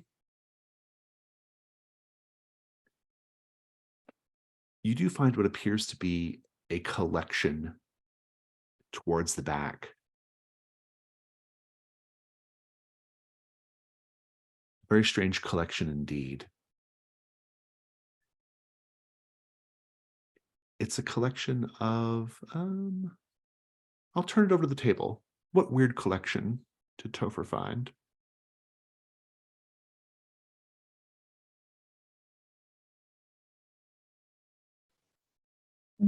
What if it's like, like insects and butterflies that are like pinned, but it seems like he's been doing it himself, like rather than collecting them in the glass shards and stuff.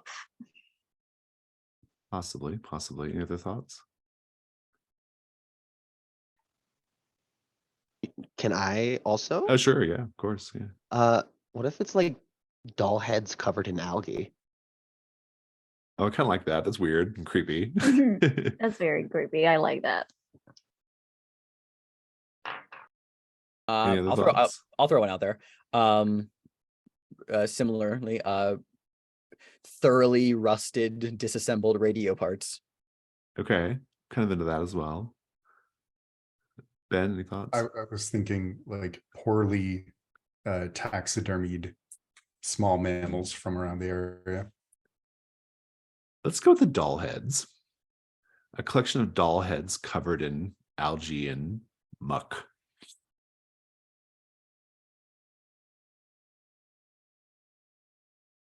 Complication.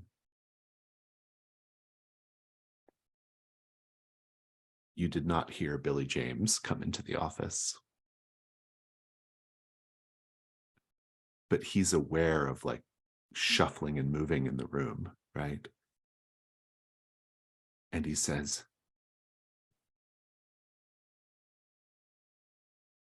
"Is that you? My guardian angel, is that you? Knock once for yes and twice for no. Or is it twice for yes and once for no? Let's say once for yes and twice for no." I knock 3 times. Oh, shit. Oh, shit. And he goes and he like locks the office door. And he turns. He's like, "Is it time? If it's time, knock once for yes, twice for no, and 3 for absolutely yes." I think Topher is very intrigued in this and is going to flicker the lights on and off and then knock 3 times. Oh, shit. Oh, shit. And he's like pacing back and forth. He's like, I knew it. I knew it. I knew it. Tonight, I'm going up to Starlight Kingdom. You're here to get me. I just know it. We're going to go together. Finally, after all these years, it is my time to cross over to the other side. Fuck yeah. Fuck yeah.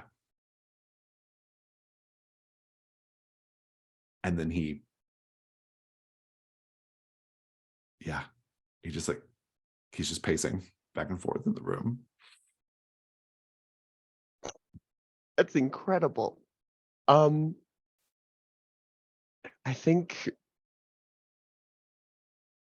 if there's a radio, I think that Topher's gonna turn it on and like scan through the programs that are on and try and form a sentence using those disjointed radio words. Oh, interesting. What are you trying to communicate to him? I think I want to see how he reacts to the radio saying TV Odyssey. Oh, interesting. I think as you're doing that, he says, wait a minute. Wait a minute. Have you been here the whole time? Were you here 3 nights ago between 8:35 p.m. and 8:45 p.m. in this office? When I was sitting here with the lights out, were you here then as well? Knock once for yes, twice for no, and 3 times for yes, but you didn't see anything.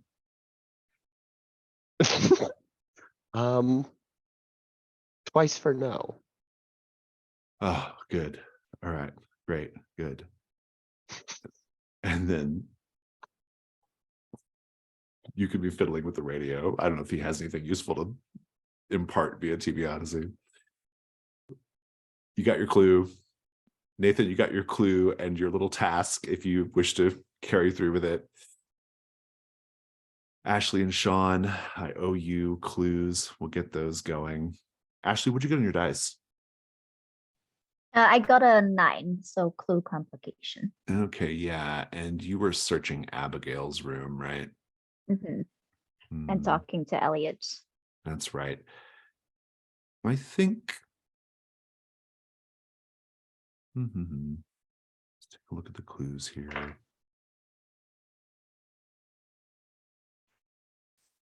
Oh.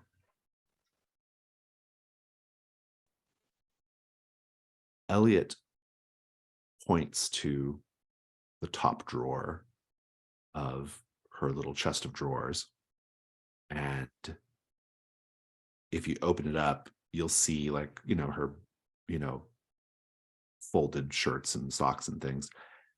And he'll kind of point towards the rear of that drawer. Like there's something there he wants you to see. Yep. And if you look, it looks like Abigail was doing something with Mom's medicine. There's a bunch of prescription pill bottles that Abigail was like swiping and hiding in the drawer. That's your clue. Interesting. I'll put them in my pocket. Yeah. I'll take them for myself. I don't have any additional cost or complication to add to that. And Sean, you're in the master bedroom. The master bedroom is teal and mauve decor with seaside motifs. There's a queen-size bed with a brass frame, the faint smell of Estee Lauder perfume. Let's paint the scene, everyone. What here makes us think that Hugh and Sherry, that's mom and dad, were focused more on their children than themselves?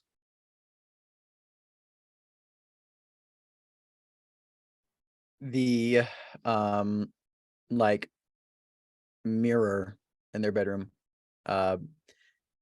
the very much thematically similar to Abigail's room. There's a lot of reminders around kind of on the periphery of the mirror of like the lunch plan, what they need to do like for shopping for like dinner to like, get the kids their lunches and make everyone their meals and their snacks, like times for after school things, appointments, all these reminders of things about their kids. And the actual surface of the dresser, the vanity, is a mess. Like it's not organized. Like there's like makeup products and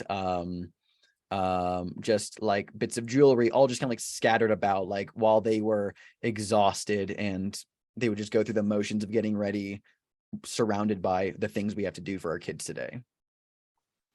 Yeah, I think I'll add to that. I think also like sort of hiding a lot of the jewelry and the makeup and the cologne and whatever. It's just like even in this room, it's like full of the clothes of the kids, and there's like some toys there that seem like, like a maybe a bunny toy that like needs the ear repaired, and just like literally physically taking up all the space. It's just a bunch of children stuff scattered around.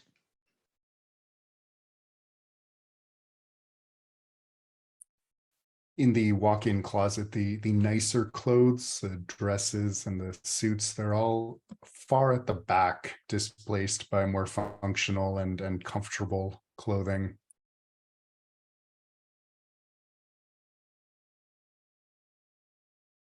Is that everyone? I'm just taking notes. I have one as well. I think that there is a calendar in the room that has almost every day has been filled, but nowhere on the calendar is stuff like a birthday or an anniversary reminder. It's just not on there.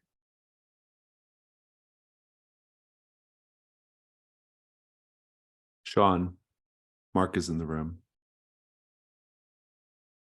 You hear him.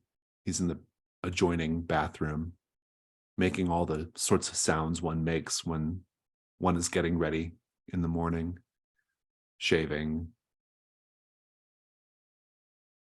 singing a song to himself. You hear him, you see him standing there, kind of bopping back and forth in his underwear. What do you do?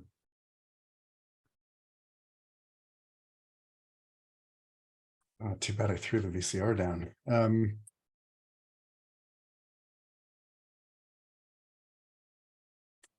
I think Sean will kind of leave the door to the bedroom open and just kind of step in and say, I know you're not Mark. You can stop this. Mark turns and he says, I came here to reconcile with you. I thought we parted in a way that was, well, maybe not entirely fair. I should have been more open to what you and your new friends were doing here. But now I come here and I see that you've sort of found someone else. I can see that you have a thing for the sheriff.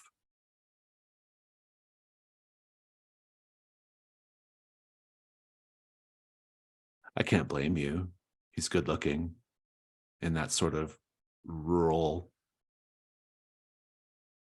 cop way, I guess. I don't know.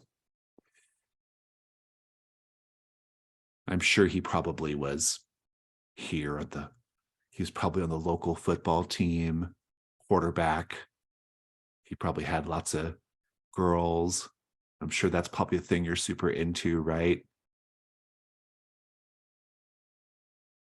Yeah, that's right, Mark. And now here you are, the damsel in distress. Maybe he'll come in here and rescue you. Yeah, maybe. And you know what? He really, really smells good, Mark. Smells No. really fucking good. Yeah, I bet. Well, great. I guess this was just a waste of my time then, huh? Looks like. So you're gonna try and stab me too, or is this just some head game you're playing? Well, why don't you come in here and find out?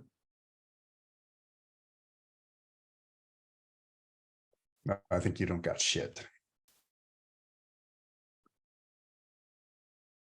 How do you feel right now? angry. Take angry as a condition, and we'll just call the scene. And Can I add one just like super tiny thing as a complication that I think would be cool? sure. I think we see Ashley, like right before we cut away, I think we saw her write in the diary and she just wrote, I am next. Good. I like it. I think that probably pretty well wraps up the day phase here. Are you all going to be thinking of answering a question in the dusk phase? Okay, so do you want some time to think about that, or are we ready to dive right into solutions, do we think? I mean, we got some options. Were you able to answer more than one question or just one? You can answer as many as you want, but I think we have a lot for. We can do like Lurker and Escondido Street. why don't we just take 10? All We'll right. take 10. We may not get to Mhm. night phase today, but that's okay. We'll take 10 and then we'll come back and talk about some solutions here.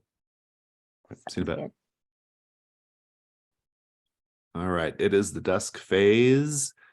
Okay, so here's the thing. Why don't we attempt to answer the question first, and then we'll decide what you might be trying to do for the night phase. Which question are we going to focus on for now?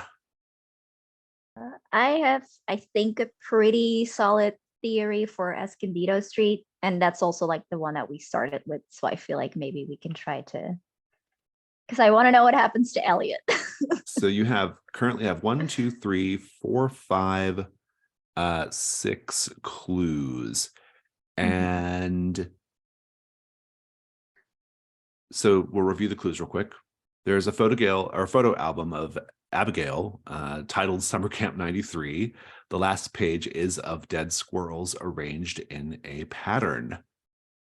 The Rappaports won a lawn decoration contest for Halloween, and there's a 4th kid in their picture that was taken in the newspaper.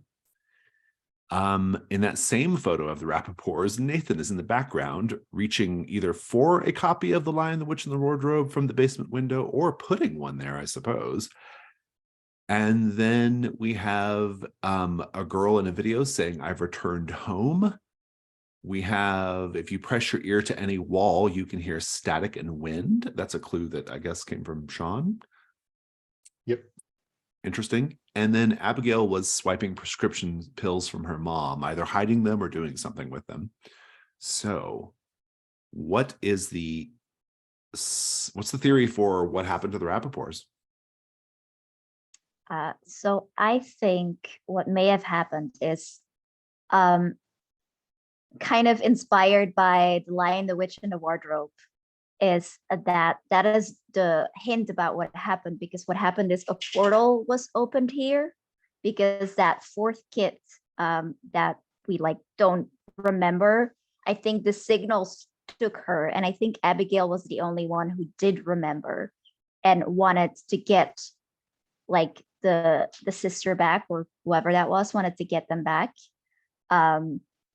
And I think so like the Rappaports with the lawn decoration is sort of when it happened, like the idea was formed. Then the book is how we know what happened, the portal that opened.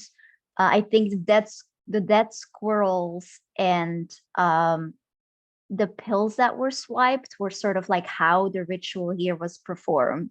So you had to like make the circle with the squirrels, and I think the prescription pills were like not to like the point of an overdose or anything, but just like to make yourself calm and to like open your mind. Oh, I see. Like that kind of vibe, like to be more susceptible or more open to the signals, to open the portal and to see what was on the other side.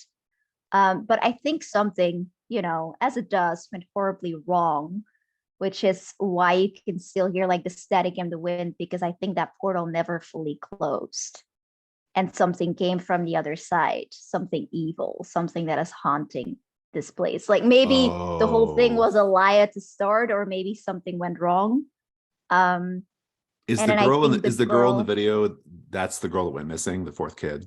I think so, yeah, because she felt like, I've come home, like I went to the signal where I truly belong. I see. So I So think that's what essentially, happened. Abigail constructed a ritual for her family to go to be reunited, essentially. Yeah, with the Why did Elliot not go along for the ride? Or is Elliot, maybe Elliot's a manifestation of the house? I don't know. But like, is Elliot like really there in the house? Why didn't he go with them? Like, what happened with him?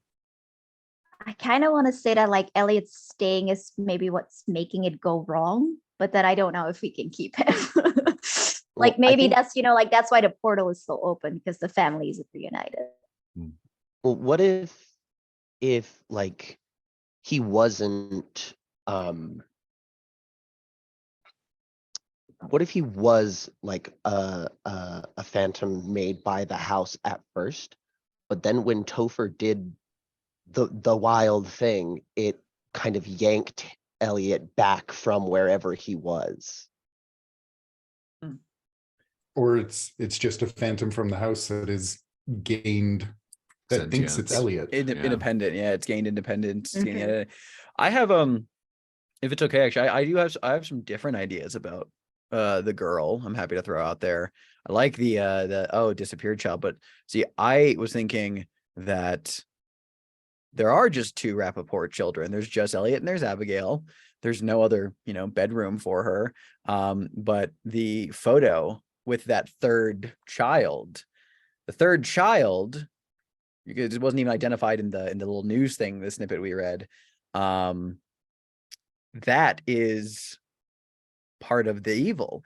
It's a parasitic entity inserted itself into the Rappaport's life and made them all think there was a third child. It was just like one of those like blind spots of like, oh, we've had her the whole time, but that was the house putting the connection in. It wasn't a child who was taken. That was the house first like seeding into their lives. Oh, the house is manifesting. At Manifesting to them. that time. And it was much more realistic back then. But Elliot, actually, no, I think Abigail would actually realize that something was wrong because the pills in her room was not her trying to like open her mind up to signals. She was trying to, I think Abigail will tell something was wrong here. And she started like taking the pills to like numb herself. And like, so she would like not be like as exposed to the influence of what was happening around her. And she was realizing, wait, there's something really wrong here. And tying it back to that previous clue that we had used before about like the what happened to my sister clue, it wasn't the third girl. It was that when the house realized something is going on, like, well, when the house knew like Abigail is trying to stop or is onto me, it took Abigail. Abigail was the first to disappear, and then Hugh and Sherry, because they didn't realize anything was wrong yet, they just said, oh yes, we've only had our two children, Elliot and this third, and the third and the entity one. And so like, they're like, yes, who's Abigail? Elliot, what are you talking about? Like, your sister's name isn't Abigail. Like, that's where my head was kind of going, just with like the idea of like it being a parasitic kind of thing, but I don't know. Maybe the ideas can be combined. Yeah, maybe. Mhm. Yeah, because I like that, but that doesn't, to me, like that doesn't explain like how did the evil start then? Like how did this parasitic entity get there? It could have But, just been like, it was maybe- always. Yeah, maybe. Or I think I like the thought of maybe like it was like the real kid, but then like that kid got infected first, and maybe like that's the house getting like hold of one of them, right? Mhm. And then like making it spiral. I mean, it very well could So, be. Oh, sorry, like go the ahead. house, so like the house took this third kid and then like caused reality to restructure itself around the fact that this child no longer existed. Yeah, okay. If Mhm. that's the angle, then that's something I buy into it more, because my big thing is like there isn't another bedroom for this third child. That's why I thought, oh, maybe this kid's not. It was never real. But if it's like restructuring reality itself, that's definitely an explanation. Well, like, so that's summer camp 93. That's the year before they went missing, right? Like, because they went missing in 94. Like, Right. it actually, I mean, it could be that wasn't a ritual that was performed. That could have been where the evil comes in. That could have been a thing that if we're going under the assumption of like, oh, the evil. It was like a campground dare or And something, it like was a in a Bloody camp. Mary type thing. It's a I don't know summer how camp. That I don't know how relevant this is, but it's worth pointing out that 93 is the same year Jessica Stosky went missing too. yeah, I was just about to say, wait a second, that's Pine Rock and that's 93. Mhm. This is a tough one because there's like so many angles we could take with this. I'm thinking that like, okay, I'm still pretty like feeling the third child was not a real human child, because that would be like the video of the "I've returned home," the wind in the walls. To me, that feels like indicative of like, oh, the third child is the evil. It's the house, and like, so that entity, the "I've returned home," that is it speaking. And the whatever happened at summer camp by 93 could have been where that started, because the lawn decoration contest with the photo of that third child, it could have been a lawn decoration contest from the after the summer of 93, after that ritual had happened where the evil may have taken root. I like the portal idea mostly because Portal idea like is fun, yeah. because of the Lion, the Witch, the Wardrobe. That is like the one clue that like Mhm. like clearly someone wanted you to find that, right? Like Nathan was very much led to like go find this particular clue. That feels the idea of, because what we have to answer is what happened to the family, right? Yeah, that's what I'm thinking. Yeah. And so the family has to have gone somewhere. They have to have disappeared somewhere. And so the portal idea holds a lot of sway. I also like the idea of that, of the fourth or of the third kid being the house. Like this is the house asserting itself into their world or whatever. I think that's a cool idea. I feel like there's probably a way to combine them, right? What if? Well, I think Yeah. that's just Oh, it, go ahead. right? Like Mhm. the house was leading Abigail to make this ritual, to open this portal, so that then maybe the house was like basically manipulating Abigail into thinking, hey, we're all gonna be not all gonna be together again, because they were already like not supposed to be, but rather it would be like, this is gonna be like an incredible place, like just like Narnia. Mhm. You know, like it was gaslighting the shit out of her, and then the house just ate them, basically. Right.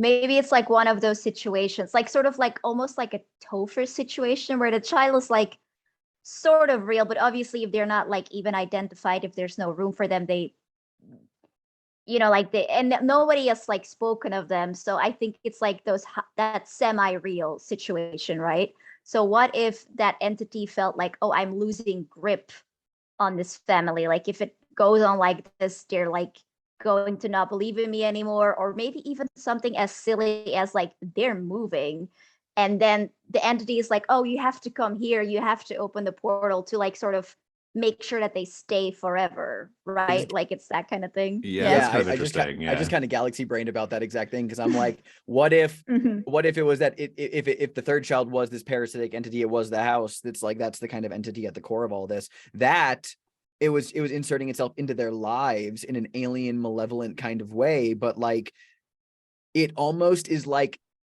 in some hard to comprehend way, like it's just it's the house wants to be part of the family belongs to me, and when that was threatened, it's like, well, the family will be with me forever, and like exactly, and drew them into the house manipulated Abigail into opening the portal to get the family. Oh yeah, I think that's pretty good. So I think since like the dead squirrels were from the summer camp of 93, a year before they went missing, I think Abigail opened that portal that the year prior, and then from there things began to like slip through the cracks. Maybe the third child was at one point, when Abigail was much younger, she thought it was her imaginary friend. And like the house has always been like, to tie to what Topher was talking about earlier in the session, there are cracks, there are places where the infection leaks in, and Escondido Street has always been one of them, leaking in this influence. But it was it convinced Abigail to open this portal. And over the course of the year up to their disappearance, things got worse. Things got crazier. Abigail regretted it. She tried to like do a bunch of stuff. And then one day I love this. vanished 'cause the Ben house put in the wanted them back. chat as a Mhm. adding context to the photo clue. What if there was a for sale sign in the photo clue, right, on their yard? I think that's I pretty like good. that. Yeah. I love So that. if we take a look at this is interesting. So if we take a look at the clues, the squirrels and the pills all go to basically just the house teaching Abigail how to basically get her family, like, you know, kind of to this new place that they're all going to go and live and be happy in. So I love that. The photo, of course, and the connection to the Lion, the Witch, and the Wardrobe is all, you know, that's all speaks to the family leaving, as well as the third child be like, the house is literally like manifesting in the photo as the third child. The Lion, the Witch, and the Wardrobe is the idea of the family, Abigail bringing her family to like this special place, you know. Pressing your ear to the wall and hearing static is just the after effects essentially of this thing that Abigail did. Actually, I think, I mean, it's like you can hear the portal because the house at this point is the portal. Is the It's an- portal. Yeah. It's yeah. an open gateway. I love that. Exactly. And so then the girl in the video who says, "I've returned home," how do we rope that clue in? That's the house after being awoken for so long. Oh, okay, good. Mhm. I love Mhm. that. Okay, Yeah, that's great. It's been dormant for so long, but now our prying has reawakened it. I can actually strengthen the photo album, add a little context there too. I think the summer camp photo album, we can see several photos in it that definitely like give the impression of like, oh my God, like these people were kind of unhappy. Like their life was not like, they kind of look miserable in a lot of these photos as a family. Like they Oh, were so it's like unhappy. Abigail's attempt to like bring her family together and like, Yeah. yeah, Yeah, that's interesting. I yeah. really like that tragic vibe of like Abigail thinking that she's like fixing everything, right? maybe- like, maybe oh, we're that's all what- gonna be together and happy. And Yeah, maybe that's why Elliot wrote what happened to my sister on the wall of his closet, because like, I mean, like, it wasn't that she disappeared. It was simply that like maybe she became kind of like really changed and influenced by the house. So and Elliot realized there's something really wrong here. And the night that like they went missing, I mean, he was kind of aware enough of it that he With was this just like, theory, the incident between Topher and Elliot makes a lot more sense now, right? Because essentially Mhm. Elliot had learned how to briefly return from this place where his family was lured to. And when the thing was basically taking Elliot back, like, no, you're not staying here. You're coming back with, you know, and when Topher made the deal with it, and Topher got pulled into this strange world, or whatever, or wherever Topher is,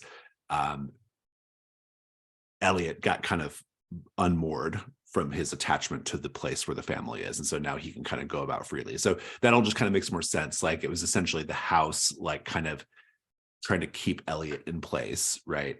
Mhm. Or whatever this entity is on the other side of it. I love it. I think it's a fabulous theory. That is going to be a flat roll. Whoever wants to roll it, go ahead. I can do it. Elliot's babysitter. Here we go. 7. 7. So that means you're correct. Well, let's read the move explicitly. It says on a 7 to 9, on a 7 to 9, the answer is correct and the opportunity can be pursued, but I will add an unwelcome complication to the answer, and or pursuing the opportunity will be more dangerous. I think the unwelcome complication to the answer is going to be this.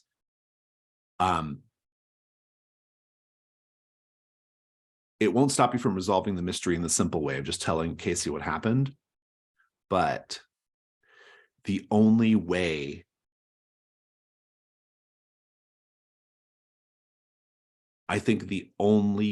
you can kind of deal with this situation beyond that, if you choose to, is to perform a ritual to bring the family back. Because if you just burn the house down, they're stuck there forever. I like that a lot. Yeah.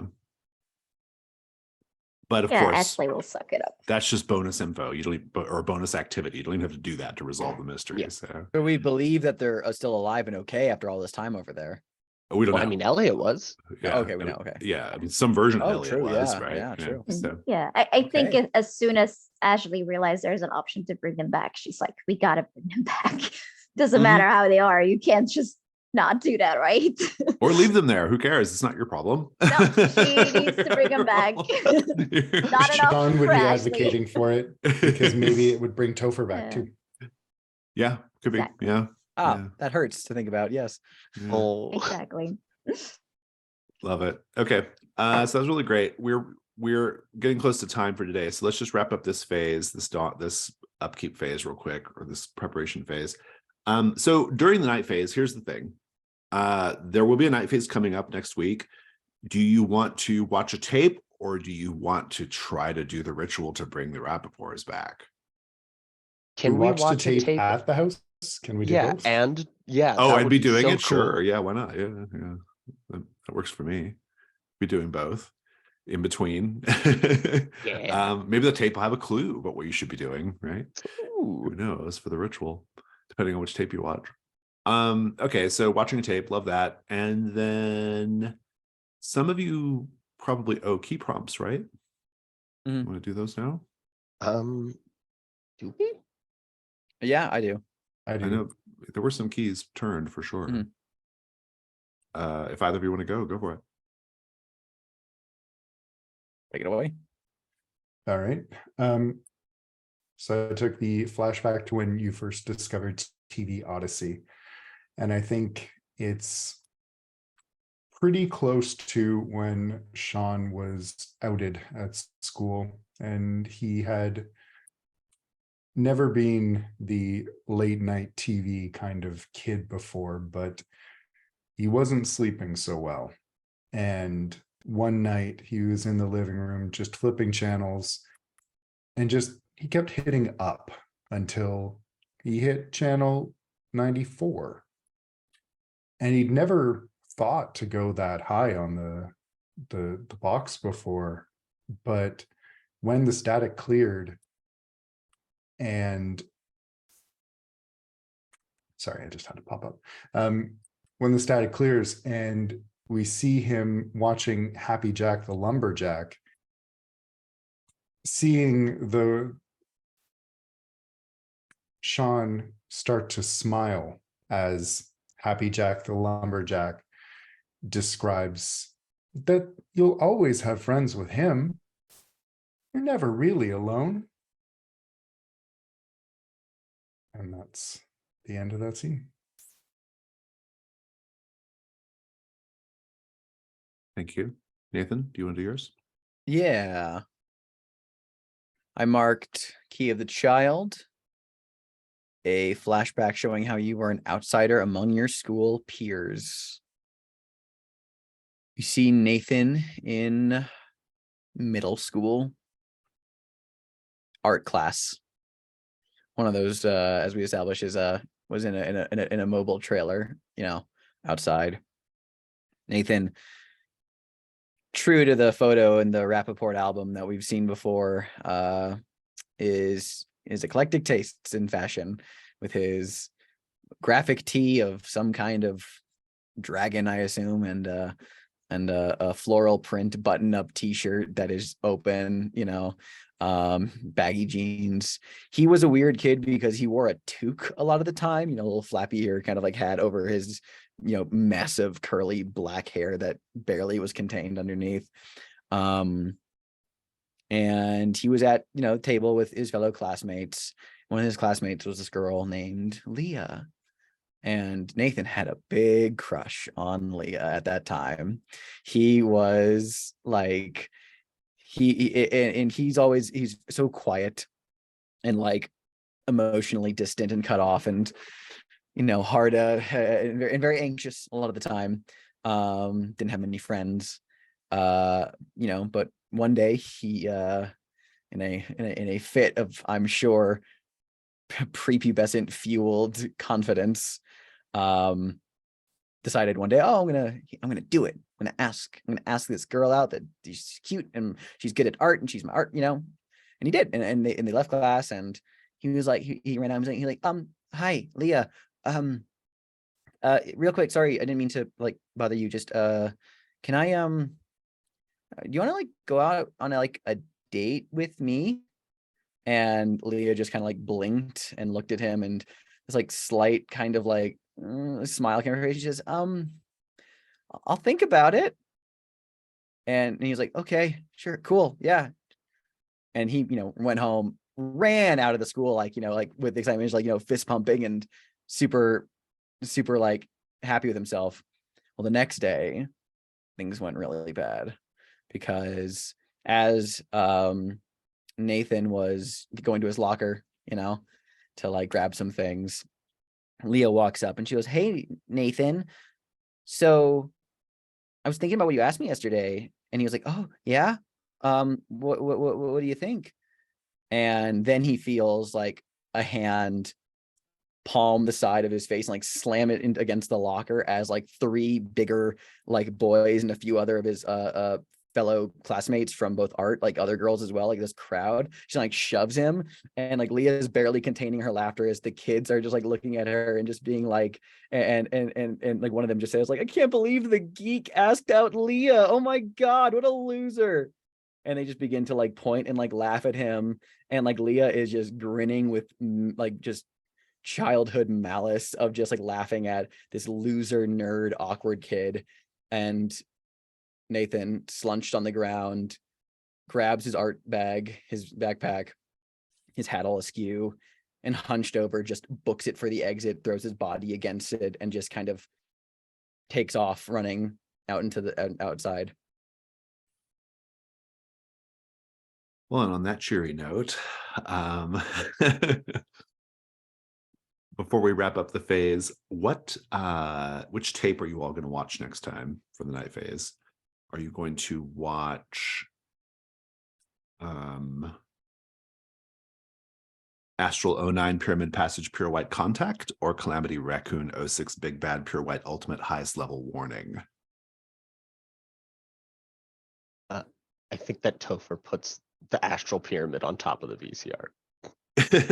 That's one vote for Astral 09. I kind of want to do the raccoon because it's, like childish stuff, and we're dealing with Elliot and the family and that kind of. That's I'm one not- vote for Calamity. It's gotta be. I'm not allowed to vote because I wrote Calamity, so I'm Yeah, going to leave it up to Nathan Ben wrote- to decide. Ben. I feel like we're already dealing with an evil house. Maybe the highest level warning should be heeded. So that's let's go with the Astral 09 pyramid. Okay, very good. All right, so we'll be doing that one next time. If you all want to review, you'll have a week to review. We'll do prompts. I'll go and assign them now so you know. This one's actually probably one of the easier ones to do on the fly, but we'll go ahead and assign them anyway. Astral 09. Everyone does paint scene.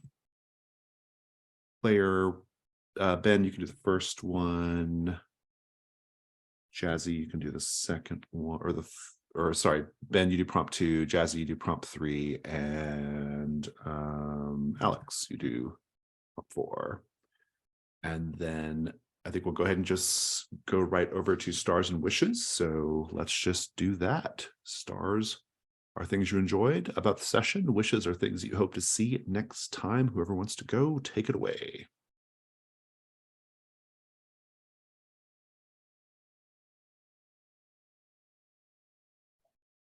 I can go. Yeah, so stars for Jason. Billy just like going like, yeah, I knew it, it's my time. That was just absolutely fantastic. I just really liked some of the interactions and the consequences that you came up. Like also Harvey, I think, being like, oh, by the way, can you get me together with my ex-wife again? Just the wildest thing. I was dying. I was just like, the single best and worst thing he could have asked, like not even something creepy, not something illegal, but just, Nathan, I need you to be social and romantic.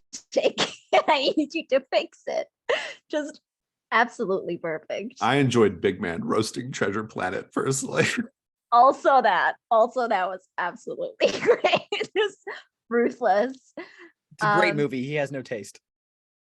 Yeah. Sorry, big man. That's minus points for you.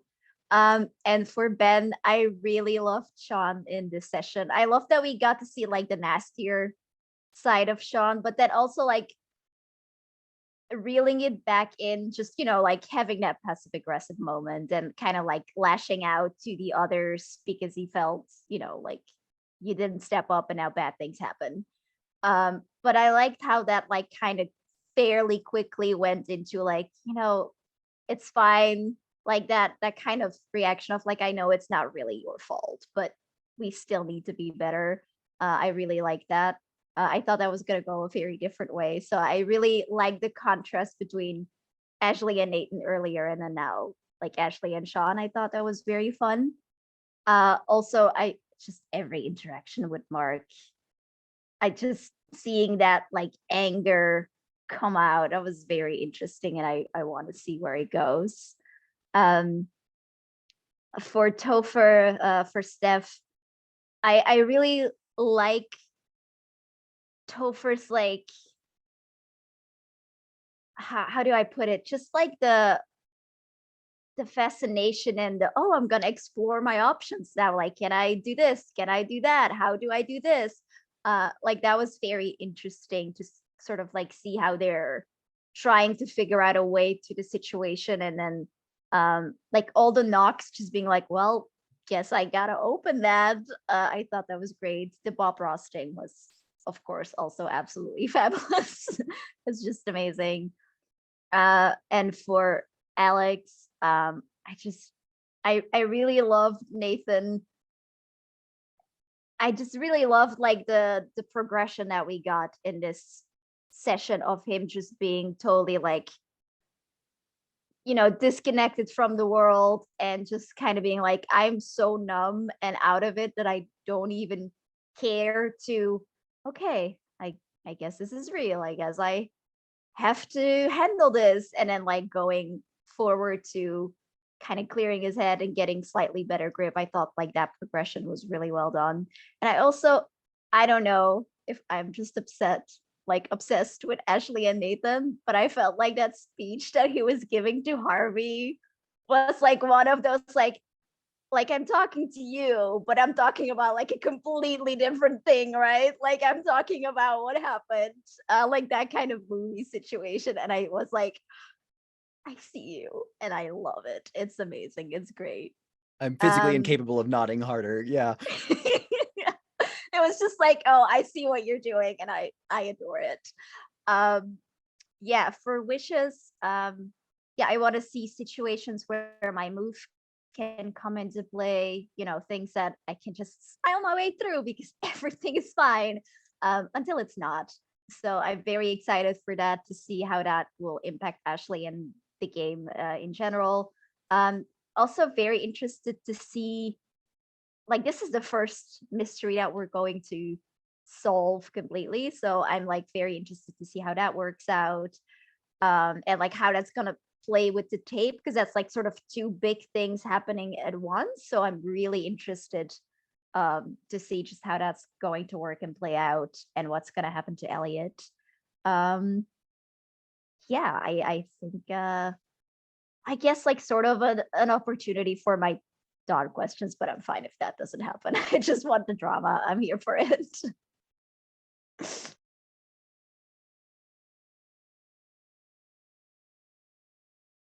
I'll go. Uh, Okay, I'll go. Yeah, Topher in the Bob Ross scene, and just the way that Steph, you tried to articulate this world through Topher was really cool. And the metaphor of the wound and the infection, that was so good. And so like it felt so perfect for everything that we've seen and interacted with so far. It was great. Also, Steph mentioning Topher moving the tape on top of the VCR to display their interest. Especially because the VCR, I imagine, has like a dented corner with hair and blood on it now. Like that's a good image. The Jason, when you were playing Billy, the way you reacted to the angels is specifically the fuck yeah, fuck yeah, fuck yeah. That was just perfect note for that. And yeah, Jazzy, Ashley trying to make amends with Sean, feeling like, oh, that was so sweet. And I really like that Ashley and Sean had another scene at the house, and maybe things will go a little better than they did the first time. Well, they definitely went better than the first time. Yeah, it was a really good scene. I really enjoy Ashley's dynamic, and that you're just leaning in on being really sweet, but there's this edge, when Patience had confronted you, and Ashley's like, maybe my guts will be spilled on the floor. Like, that was just the boldness there. Really good. Yeah, Nathan urging Mr. Stosky to move on, which definitely had no parallels to anything else. Just really good. I liked Nathan trying to be the level-headed, grounded skeptic one.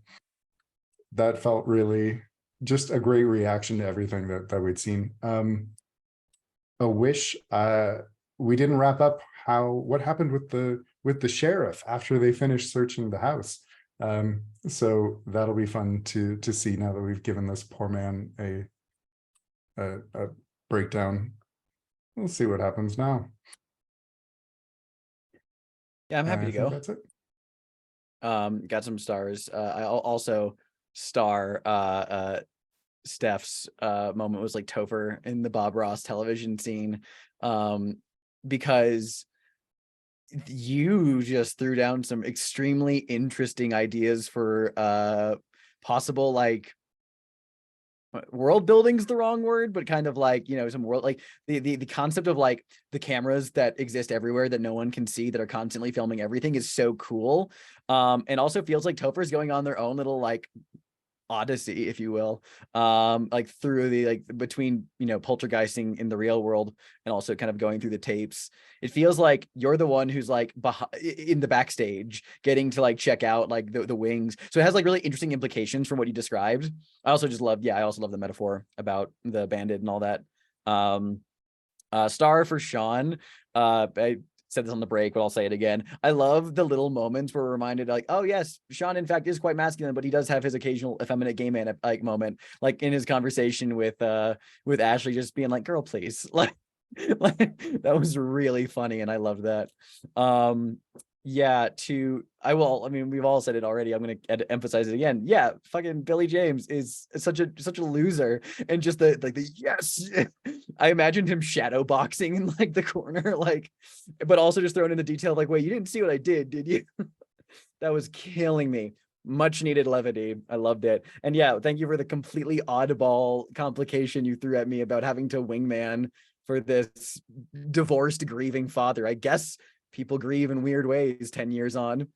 And yeah, Jazzy, I loved, once more, the exploring the slipping grasp of Ashley's optimism in the face of absolutely anything, and she refuses to let go. I'm sure that won't be a problem.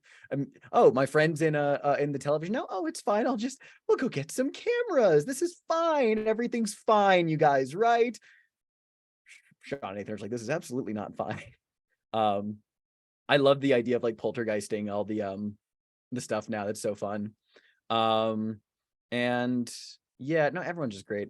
And for wishes, this is kind of like a bridging, like a star into a wish. I love that we picked the astral tape, because like the fact that it's called, it's marked pure white contact, and we're currently dealing with like a portal that we're trying to close. I'm like, that's a really cool one to be doing. And also it's again like really awesome how like we've connected like the Topher comment from earlier to the reality of the house, because it's like, Nathan and Topher probably would have talked about it, but it's like, oh yeah, no, like we can cauterize the wound, but it would probably be better if we cured the wound and we actually fixed the sickness and all that. So that's really cool. I'm really looking forward to resolving our first mystery and to seeing what happens to us next. So I'm very excited. Yeah, I I really loved there was a lot of a very specific recurring theme through all of Nathan's scenes, even the keys. I really like that you kind of did the subtle focus on the romantic aspects of him as a character. And I also really love the context that your key of the child gives to like, oh, he's doing this because he's freaking the fuck out and thinking this is gonna happen again. That like he's really worried that Ashley is gonna be a shitter. And it's very sad. And it's so cute. Um I also I loved Sheriff Hanscom in this session. Like I think he's a very interesting character, and now I'm very curious about this like mystery teen, and like is that something that'll come up more often? Like I think it would be, I guess that's a wish. Like I want to see more of that. I want to see what happens with that. And I also really just adored how like not even hot or even cold Sean's comments were like to Mark, but just incredibly cutting, like just brutal, like efficient, like slashes to arteries. It was insane. Um, and Ashley freaking out in the best way possible about Topher, like just okay, well, no, actually, I don't think this is no, this isn't a problem. I have decided it. It's so good. And I'm very excited to do more like, I don't know, ghost shit. It's very neat and interesting, like as an angle for me as a player. It makes me really think a lot about actions in a way that I really wouldn't otherwise. Like just being like, well, if I just stand directly in front of these people while they're arguing with each other, are they even gonna notice? I'm like, no, they're not. Huh. I can steal stuff then, can't I? But no, it's so great. I'm excited to see what our next mystery is going to be, since we're going to be resolving Escondido.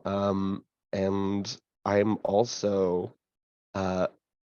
very interested in seeing if like assuming that Casey and Elliot both get chosen as side characters.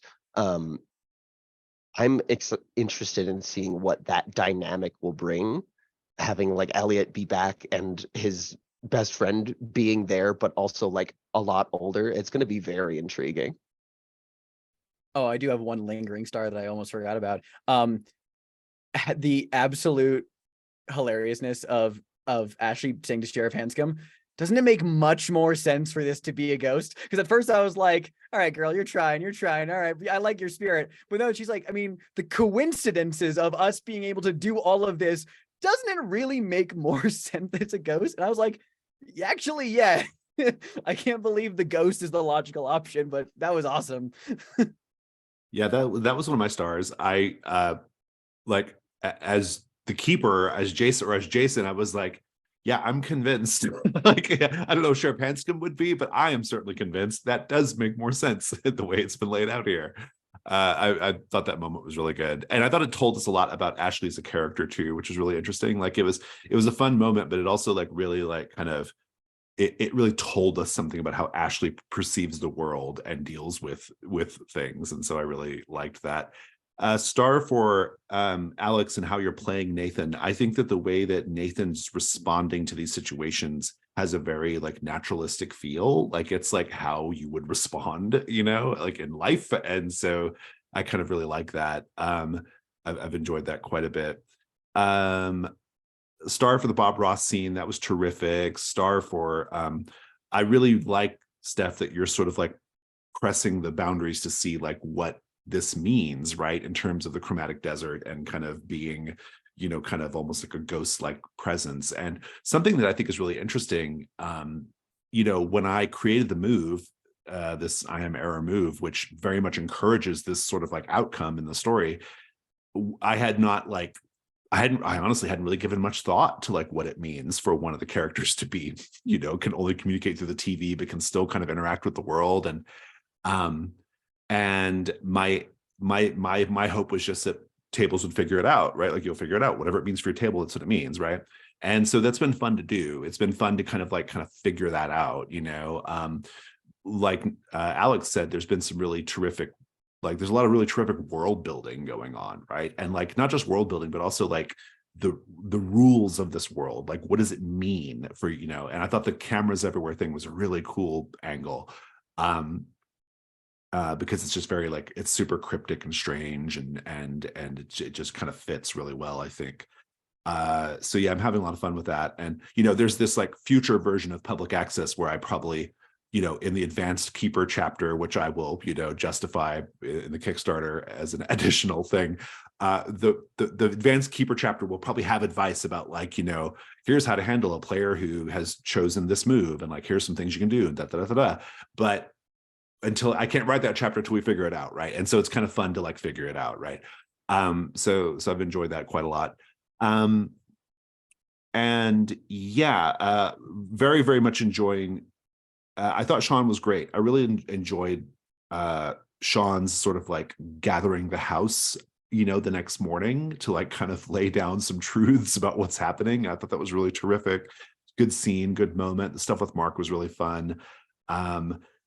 Just really love it. I think my overall star for this session, though, and it's kind of a star that's been building, but it certainly is really paid off this week, is just this sense of like Deep Lake being this very, very textured place, right? Like it's just a place with people and with a history and with like it feels like really grounded, right? Despite its weirdness, it feels like a really like a place that exists, and I really love that about it. I just thought that all came through really nicely today. And my wishes are, I am very curious to see how the Odyssey tape goes. I'm very curious to see how you deal with the house. I think watching Odyssey tape while doing that is a really interesting approach, and it's but a good one. And we'll see how I'd be curious to see how that all kind of like how they affect each other. And I know what mystery we're doing next, but I'm not going to say, but I'm excited to present it to you. And yeah, it's good times. Yeah, it's just really fun overall. Any other stars or wishes? Okay, well, in that case, I will wave goodbye to people watching the video. Goodbye.